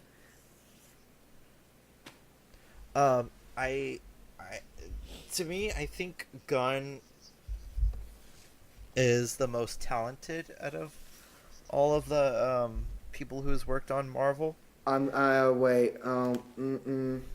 Wait. He's gonna bring up the You Russo can't- Here we go. bros. Here we go. can't 5, 4, The most talented. 3, 2, Okay. 1. First of all, the Russos have made better movies. You know- They're better There you movies, go. number one, and their background is in comedy, and they can handle both comedy and drama quite excellently, I might add. You know what I'll say about the Russo bros? I think they are the absolute best at navigating the modern day blockbuster. Mm-hmm. I think they're able, because a lot of, like we mentioned with Star Wars and Guardians, a lot of blockbusters that make us happy don't make modern audiences happy because they Right. want some dumb shit. Um, Put that on a poster and the sell it. Russos I think, are easily the best at both, let's say, satisfying So like the casual Spielbergs, audience the and Spielberg, satisfying the people like Spielberg, us. persona, where you know how Spielberg has the stigma of him having his hands in both the blockbuster, movies made for finances, and then critical darlings world. His legacy, not, you know what I'm talking about? Yeah. No, I think that's an apt comparison. Because I mean, personally speaking, not I mean, I necessarily in don't. filmmaking, but the way they're able to satisfy. Yes, I both agree with you. audiences. Although, I mean, I don't want to saddle because the films, because I legitimately think the films that they've did with Winter Soldier and Civil War are great films. In addition to being, But like I mean, specifically with Civil Right. War, they're the only ones I think who could have really made Civil War. Which is why they work, got and we'll hired see on what for happens Infinity War. With yeah, we'll see how that goes. Big fingers Right. crossed. Lot of hopes. Which- oh, we said hopes. We got to talk about A Okay. New Yeah. Hope. A New Hope came out in 1977. and there was a reboot in 2015. Yes. Anyways, back to Civil War. Uh, Was that the a way jab that they're at me? able to I feel that was. always, Okay, sure. sure. Um, the way that they're able to not only just have all the characters together, because any other filmmaker would have just thrown them together and fought, and then that would have made the regular audiences happy, and then we could have been like, it was fun, but it's lacking some shit to really make it feel like a film instead of a product. The the the the Russos are really good at taking what should be a standard product and really making it feel like, oh, it's actually a film here. You got some really great character work between Iron Man and Cap. You got some great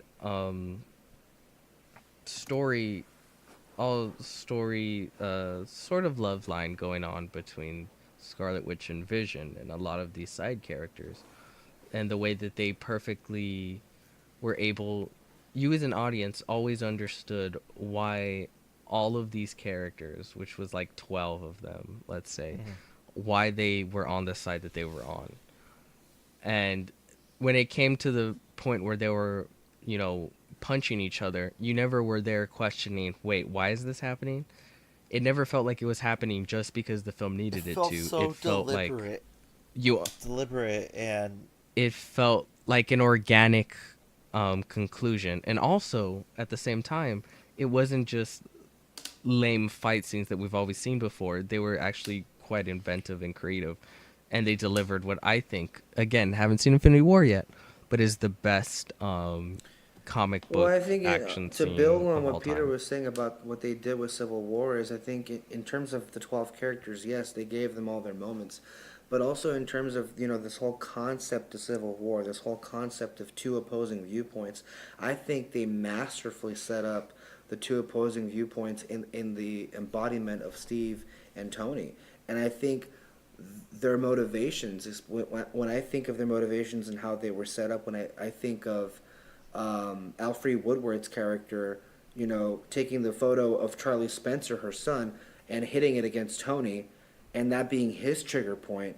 And then I think Peggy's funeral, and then Sharon being on that altar and saying, it's as if Peggy was speaking from beyond the grave to Steve, compromise where you can, but what you can't, don't. You have to plant yourself like a tree and tell the world, no, you're wrong. And both of those characters' motivations, I felt, were sealed in that moment, and you got them both, and they were both emotionally powerful to the point where I think for most of the film, you understood both sides. And it brought in a character last minute. Oh my god, that's the only thing he cared about in that whole fucking movie. That's the only thing he cared about. Here's what I have to say about Civil War. Oh my god. I think that this movie is well crafted. It's definitely which position is it on? Hold on. I'm going to go check on my list. It is definitely, it's definitely in my top 5. It's definitely in my top 5. It, to me, this encompasses all the story arcs that we have gotten so far amongst the Avengers, with the exception of Thor and Hulk. But what's lacking in it for you? But man? again, What's lacking in it for you? Because I want to say this right now, that I think, because I just recently saw Civil War, and it was so good. I saw it twice in a row. I was like, the other day I was like, I finished watching Civil War. The next movie I have is Doctor Strange. I'm not really in the mood for that. Let's just watch Civil War again. and I'm pretty happy with that decision. Also, I want to add to the fact, like how I said that they're the best at delivering on what people want out of a modern day blockbuster. They were able to pull in and connect, I feel, from practically every single MCU film. into And because Civil of War, that, I and felt you does. had maybe the most emotional payoff of all of the films. And I think you feel it, especially when you get to that final confrontation between Tony and Steve at the end of the movie. I think for me, that's probably one of the most emotional, if not the most emotional sequence in the entire Avengers films, because you feel the just everything going on when that reveal happens, and then the ensuing battle. Yeah, and when he's yelling at Steve, he's like, "You don't deserve that shield. You know, my father made that shield." And you know, if uh, if Steve was holding on to his pride, he would have kept on to that shield. But he dropped it. He dropped it like Because he was right. He was right. And you also remember Howard was his friend, too. And also, Howard was Bucky's friend, too. How fucked up this is on so many levels. Because Bucky also feels bad because he killed Howard. And of course, you also understand Tony because, aside from killing Howard, he also killed Tony's mom. Like, literally, Bucky is the whole reason why Tony was orphaned. And that how do you can't get over that. I mean, And also I'm sorry. another thing, Yeah, go. when Peter mentioned how it really tied in with everything else in the MCU and the character development. One key moment in Iron Man that really sticks with me to get on with Captain America: Civil War is when Tony Stark says, "I never said goodbye to my father." Yeah. When he said that, I was like, "Oh, that's nice," you know, and you get this like deep regret from him, but you never realize how deep that regret goes down, and the fact that it's because of Bucky that he has that great regret. And that was the first thing he said at the press conference. So this has been lingering on his mind for a while. And the fact that Bucky is the reason why he never said goodbye to Howard Stark really, really staples that deep hatred for him. And if it really it just that three-way battle at the end, amazing and glorious, and one of the most intimate fights in not only movie Marvel history but cinema as well. Also, to tie back into what the first Avenger said, is when he said, you know, I could do this all day.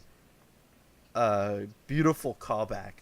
I do want to say though, like, okay, do we want to jump into Winter Soldier right now, or did you want to go to Spider-Man, or which one did you want? I want to get back into the Winter Soldier because that is your number one. Okay, I'll go into that. I want to say though, I'm really, I know that Peter is going to go against this whole trilogy, you know, concept or whatever, and fine. I won't even let Fine. you start. You're wrong. Okay, go ahead. I do think the Russos did an amazing job of carrying so much of the Winter Soldier into Civil War. I know Age of Ultron is kind of like, you know, this in-between thing that really triggers off what happens in Civil War, but like, for me anyway, I think Civil War is like the true like follow-up to Winter Soldier in so many ways, because I mean it's just so ingrained in the DNA of this movie. But in terms of the Winter Soldier, and I think in recent months I've seen it like a good 3 or 4 times, I feel, leading up to Infinity War. And the more I see it, the more convinced I am of my love for this film and why I think it's the absolute best in the MCU. And I think for me, I think in a way it's one of the films that I think feels the absolute least formulaic, and I think separates itself in tone, and honestly I think propels itself to a whole other level in terms of story and acting and action especially.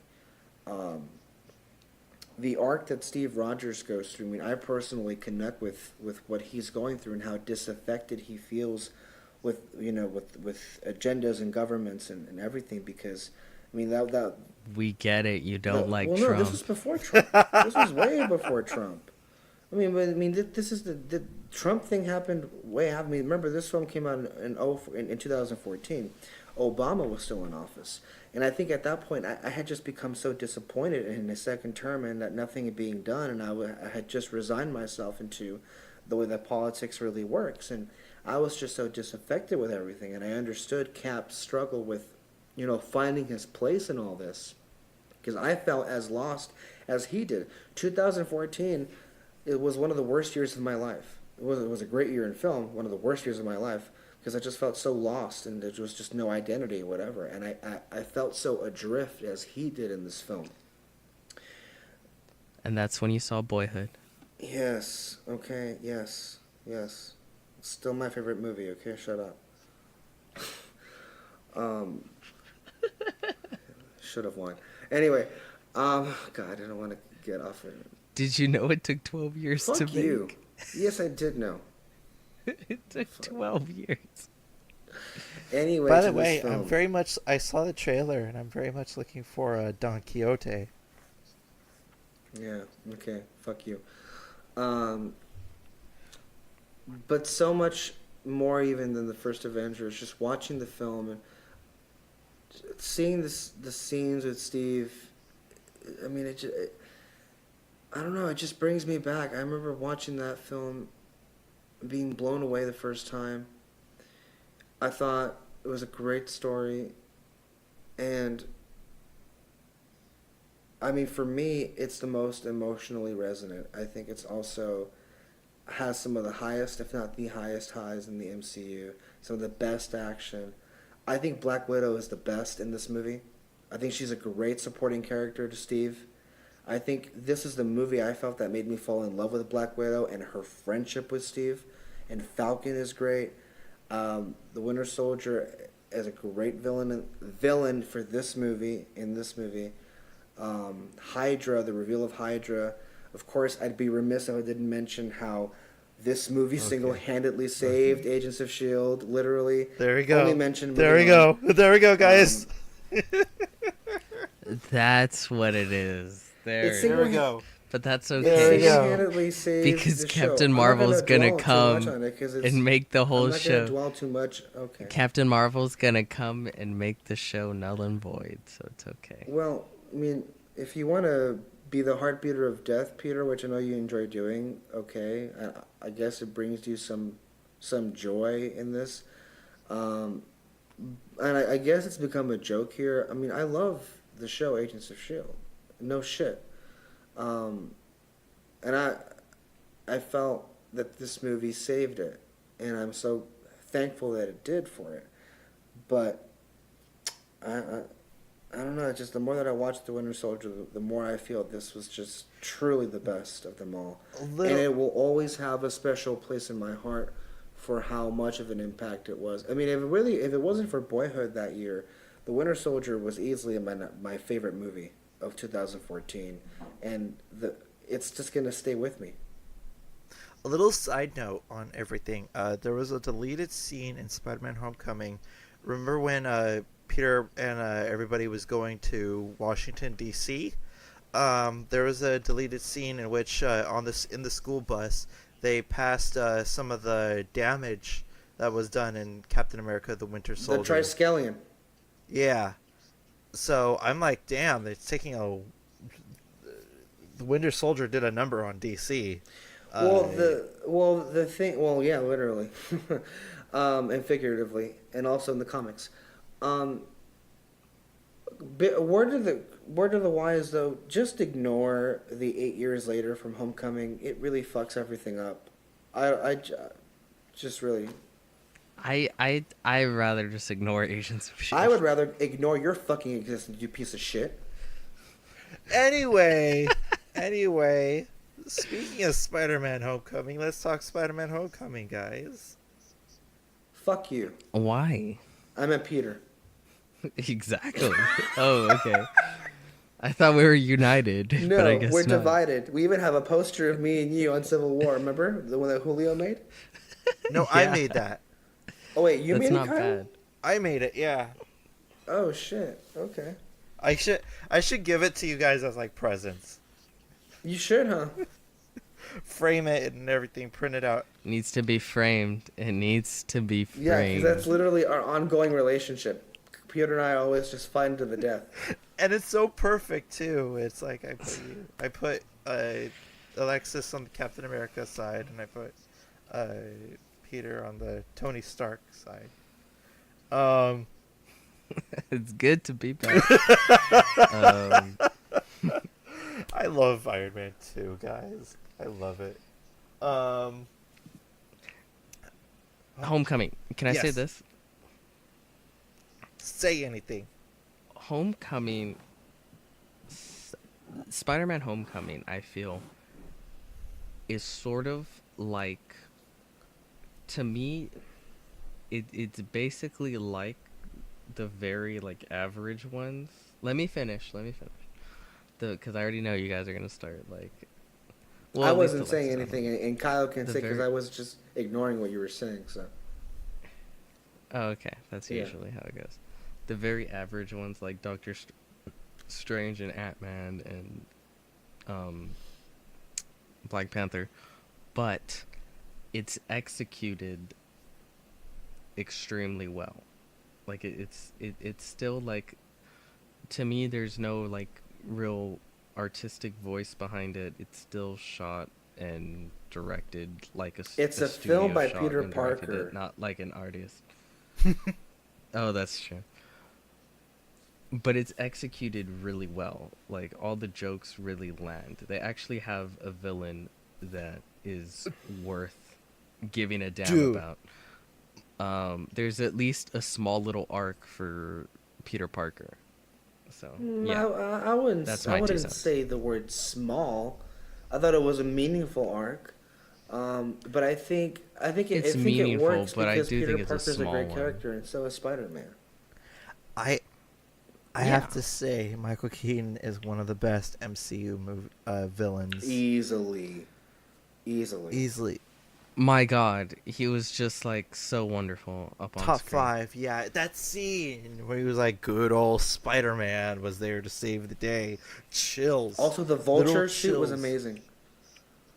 I still get chills from seeing that scene where Parker finds out that Liz's father is actually the Vulture.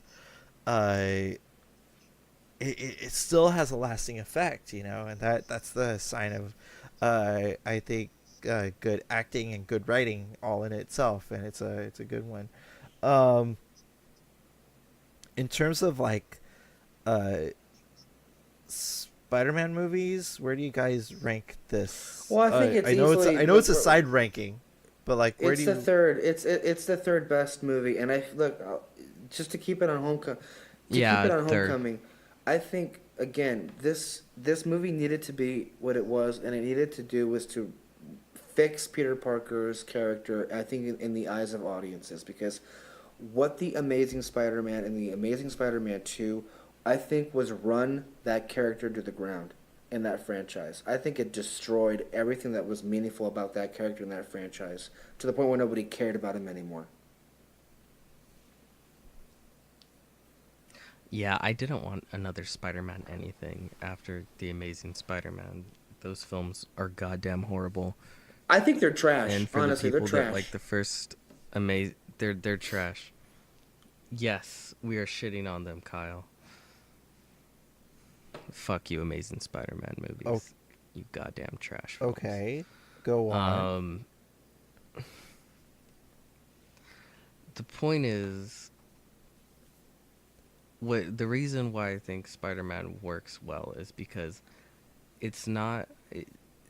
It is the third because it's not as good as the Sam Raimi films. Sam Raimi films, Right. again, have that special quality that I'm really looking for in films.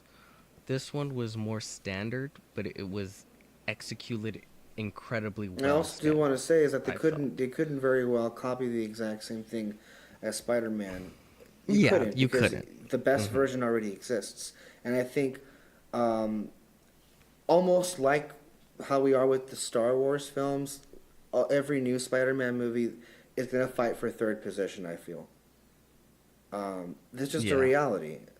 For me, anyway. But I mean, also I think made Homecoming work is that they tried to do different things with this Spider-Man and not copy the exact same thing. Like, again, one of the reasons why the Amazing Spider-Man series failed was because they tried literally to replicate the Raimi trilogy, but had convoluted differences that made no sense whatsoever.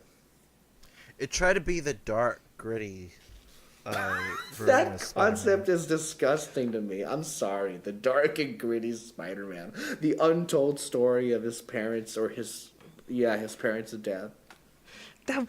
Oh my god, I know we don't need to talk about this, but that pissed me off so much. The untold story of Spider-Man. Bitch, you literally just retold the first Sam Raimi Spider-Man. You lied to my face. How dare you?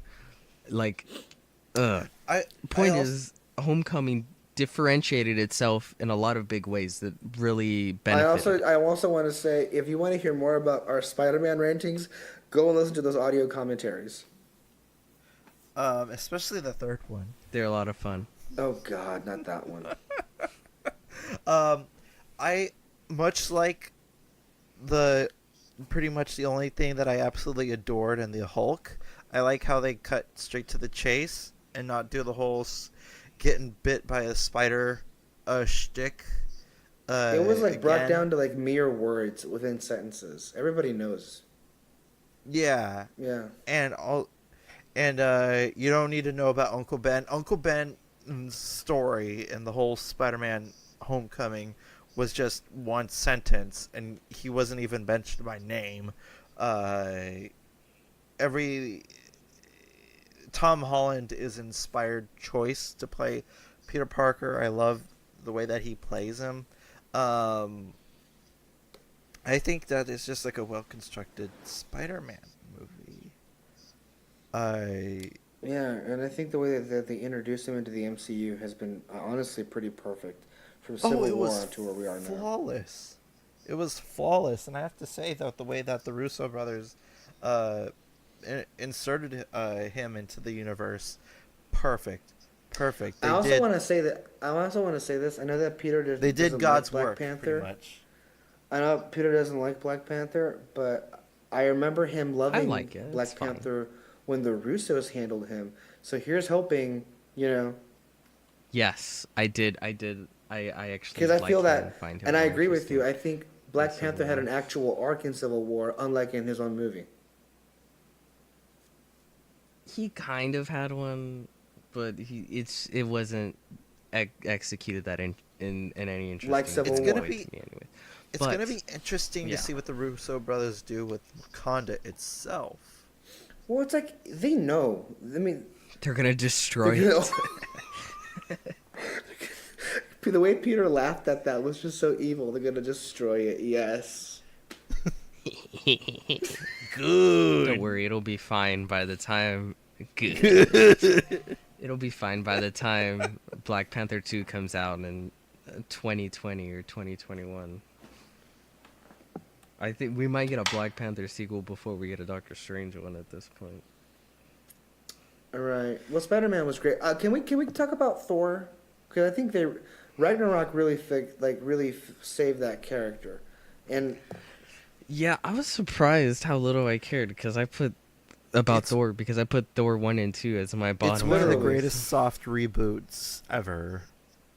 It really did a great job. I think Taika Waititi did such a great job at bringing that character to life. Because I mentioned this because, Peter, you weren't here, but we did an episode on the fly talking about, just reminiscing on the past MCU movies.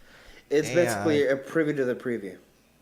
Yeah, and I mentioned that that really what they were trying to do was trying to go more for the Norse mythology and make Thor a serious character, but they forgot that Thor is a goofy character, and they forgot that Thor's world in the comics was goofy, and so and that's where they really they leaned more onto the goofiness and the high octane. I mean, do you remember the original logo for Thor Ragnarok?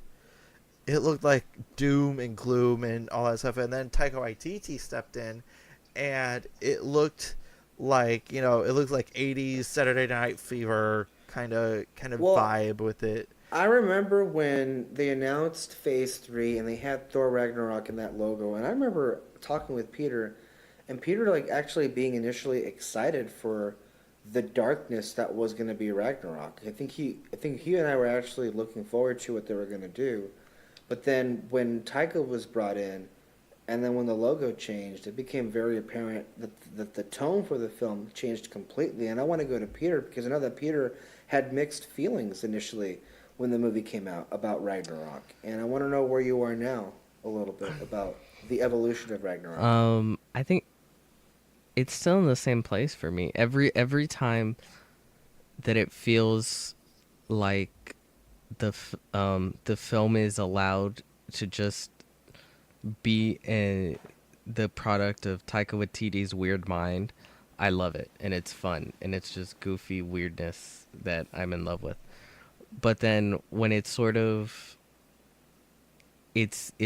burdened with having to tell the story of Ragnarok, that's where it's like it either the film just kind of feels like it doesn't care and it's very standard and wants to hurry up and get back to the fun Taika weirdness that actually is what the film is so great about. That's why I said at the time that I kind of wish Taika had done Thor 2, because I feel that would have allowed him to just do whatever the fuck he wanted without having to be tied to the Ragnarok Does story. anybody know why Taika specifically was brought on to the project, or was it just... I think maybe they, honestly, to tell you the truth, I'm pretty sure Kevin Feige... He made a pitch, I He think. did it?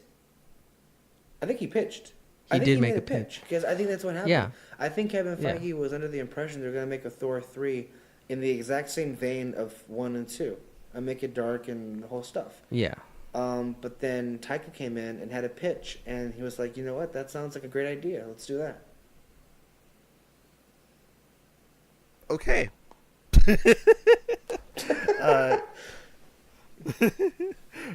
Done and done.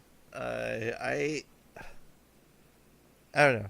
If you want to get more into more in depth with what we thought about Thor Ragnarok, you could check out After Darks and our podcast review. Did we do a pod? Yeah, we did. We did do a podcast review on Thor Ragnarok. Well, what's left at this point? What else? What else is left to talk about in these lists about the Marvel films? Yeah, the Avengers. We could all unitedly say that it's a great film and really set the ground running for the MCU going forward. I don't know what else is there to talk about. I think we've said. Anybody else have anything else to say about any movie in particular, or are you guys good?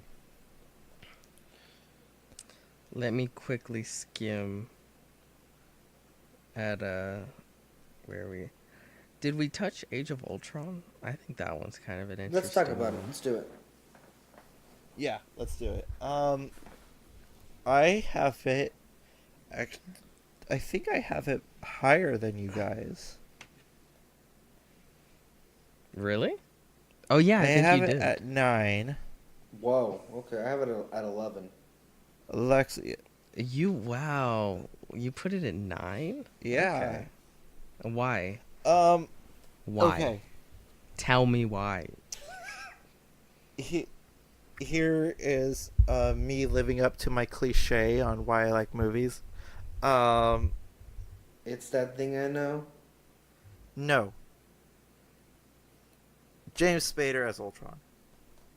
What? Oh boy. Okay.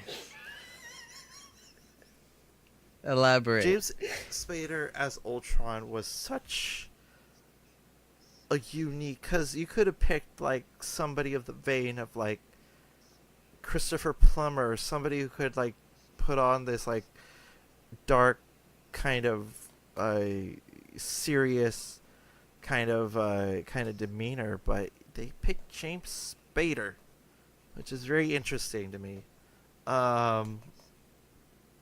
And I got what I wanted out of Ultron, if not more.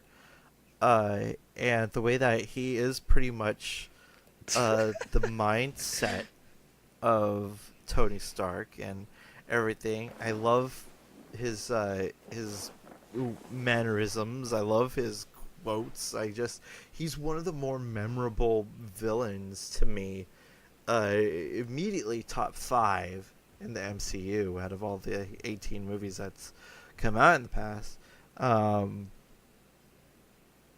I love his design. I love the concept. I love his like absent-minded philosophy that he has, and about like, oh, the world is bad, fuck it, let's burn it all to the ground, and he's like very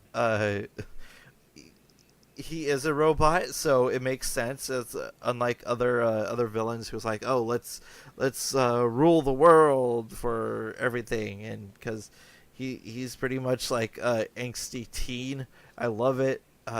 He has a lot of good funny quotes. It's just a really interesting construct in which they made Ultron, because as I gather from what he is in the comic books, he's very serious and very like, let me tell you about why everything is doomed. And just the way that he is put is just really well done. Why is it so low on your guys' list? Well, I had a feeling that it would have been kind of higher on all of yours. Well, I want to respond to this whole Ultron thing in a little bit, because this is where I have real mixed feelings about it, because while I do agree with you, Ultron is fun and easily one of the better villains of the MCU, I just remember back to when Age of Ultron's first trailer was leaked, and then they had to release the trailer. And I remember the voiceover of James Spader saying, "I want to show you something beautiful." And the tone of Ultron was beyond terrifying. And I was talking with you, Kyle, when that trailer dropped, and how the tone and the vibe we were getting off James Spader's performance as Ultron, like we were getting like echoes of maybe Heath Ledger's Dark Knight. I know it's kind of ridiculous now to think about that, but back then when that trailer dropped, it was like, it was real serious. First receptions like were very much leaning towards the latter. And and I think if you want to check out our early reactions to this, you could check out a little channel called the Barely News Crew, in which we talk about this trailer in depth. It's very little apparently. I don't want that word little. But I think in a lot of ways that really did a lot of harm to the overall product, and it kind of was a bit of false advertisement, honestly, because what we were shown in those trailers of Ultron was not really at all what I think the end result was. Not at all. And I think, honestly, I firmly believe, again, another fucking missed opportunity with the villains especially. Had they fulfilled the promise of Ultron, I think that film would be looked on more fondly. Yeah, Ultron never came off as a threat to me. There it is. And I think that was the biggest issue. And they really could have, but it's the action scenes were fun. It did feel like a big fun comic book come to life. I really liked Vision and all that, but there just really wasn't enough meat to the bone. It's sort of like, it worked in the first Avengers because it was about them coming together. once you get to the second one, you have to give us But more Ultron than that. was never Loki. And I don't feel they did. But I mean with also the characters as right. well, not only the villain. Well, I mean, yes, I agree And, to that an extent as well. But I mean, the scenes when they're all together in the party are just some of the best scenes in the MCU, I feel. But then also, Yes, I agree. I think maybe this is the best Hawkeye movie, the best showcase for Hawkeye. This is the closest we're gonna get to a spin-off Hawkeye movie. Yeah, they actually gave Hawkeye a character, which was fascinating. Like a good portion of the movie was dedicated to Hawkeye, which was an interesting choice, to say the least. However, what does it wrong for me is that you could definitely tell the exhaustion that Joss Whedon had, and you could definitely see his exhaustion on screen. I also don't know if you noticed this, but there was something in the cinematography of this movie in particular that I don't like too much. I don't know what it is.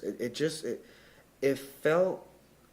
I almost don't even want to say this, but it almost feels like this is the closest looking to a DCEU film.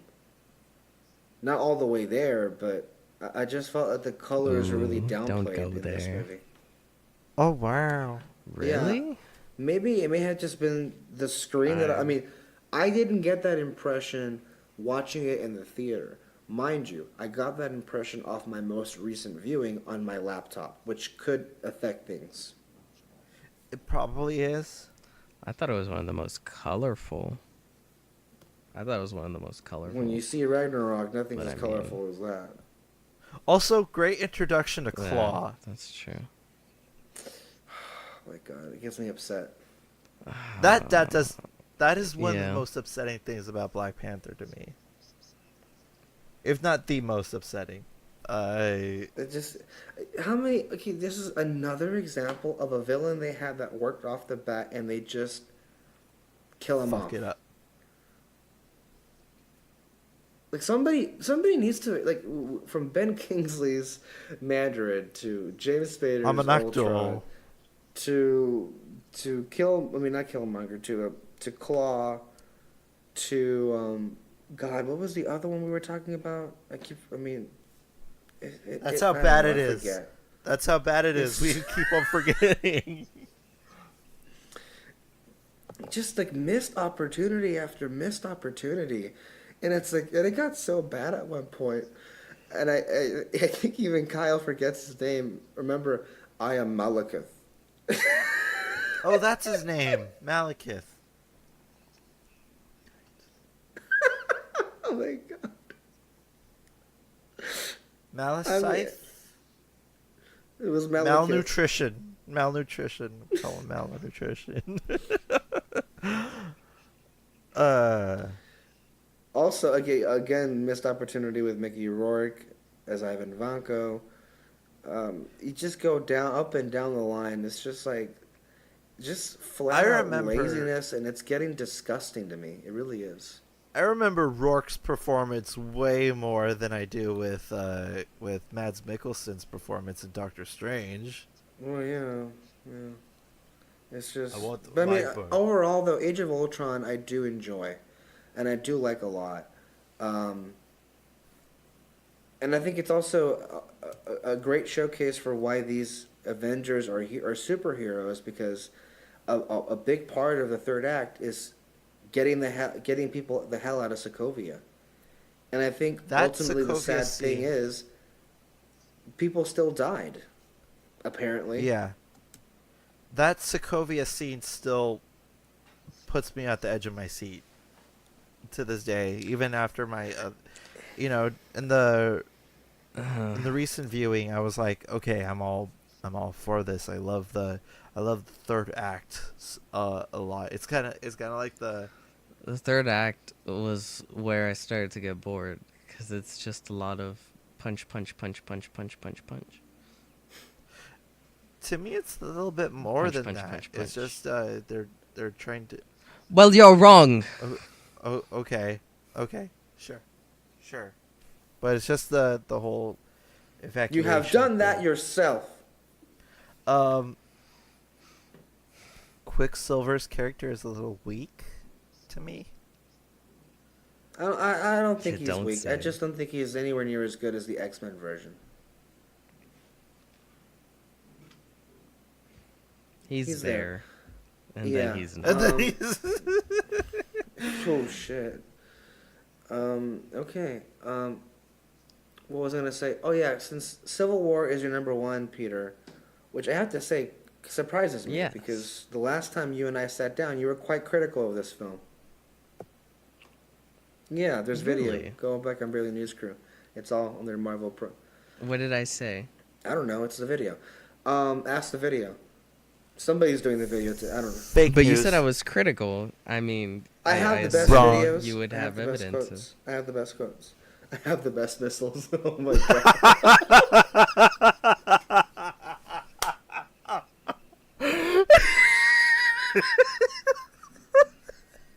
I have the best missiles. I have the best holes. I have the best.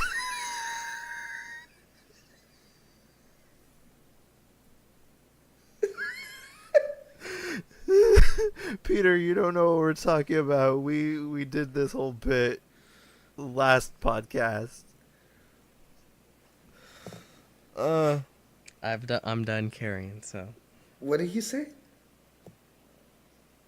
He's done carrying this time? I didn't hear what he said. So, Peter, tell us, why is Civil War your number one? No, well, aside from that, yeah, I've he already kind of said already that. did. I was gonna. The reason why I brought it up is because we didn't touch upon it because we were talking about villains. Peter, your feelings on Zemo? Zemo's a well done villain. The childish. I have the not best childish, villains. That's the wrong word. The kid in me and the comic book, lover in me would still like a Zemo with the purple mask and oh man, doing villain stuff. But as a film, it's far more satisfying that you have. I think that was the negative I said. Zemo shouldn't have been in the film. I think you could have pulled him out and have the conflict be more direct. And I do still feel that way. I do feel like Zemo was a leftover relic of a Captain America 3 that had nothing to do with Civil War. That being said, even though he's in there, I think it's funny. I don't think he should be in the film, but I also think he works better than like 90% of all the other MCU villains. So I think that really I think says it does. something about the MCU villains. Yeah, I do think he works well as far as his motivations and the way they're displayed within the film. But also, I kind of would have liked the conflict to be more direct in the having it more of just focusing Well, I mean, on I think Iron his Man presence and there Cap prevents. and then an instigator. I think his presence there prevents Iron Man from being a full-blown villain, which I'm not sure that's what anyone really wanted, because that can get into some tricky territory. But I also do think, though, Zemo's motivation and him being a Sokovian and the embodiment of the damage they left behind. It was and really the fact that, a metaphor of Sokovia biting them all in the ass. And also, I feel his character, I feel Zemo's character was there to service T'Challa's character, to the point where we get to the end and when he sees how Zemo has been consumed by vengeance, and I think that's the point when he realizes how much it's been consuming him.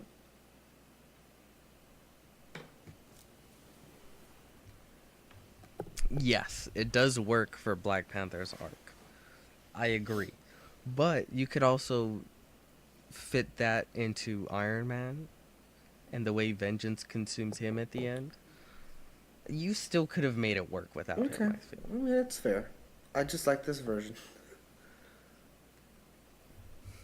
I put it as my number one. Obviously, I like it as well. You forgot to put your hands on your But- cheeks and say you No. liked it. I liked it. Okay, so there are our rankings, guys. Can you believe Infinity War is next week?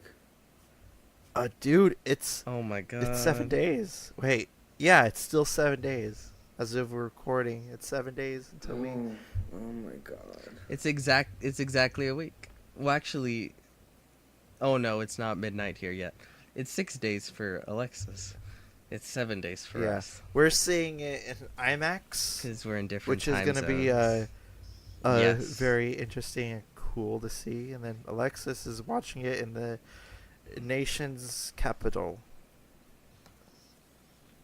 Yes, So I that have, sucks have for a, him. I've been invited to have a exclusive screening at the White House. Hashtag MAGA. Mega, mega, mega, mega.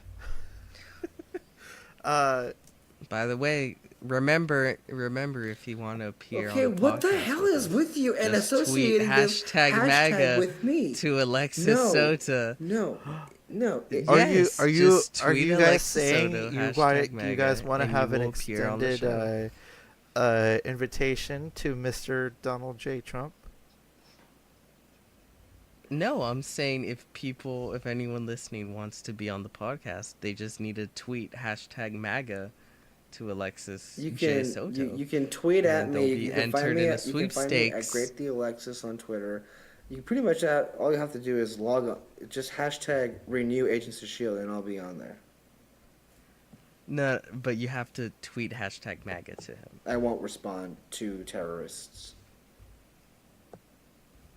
Make Alexis great again. That'll be the.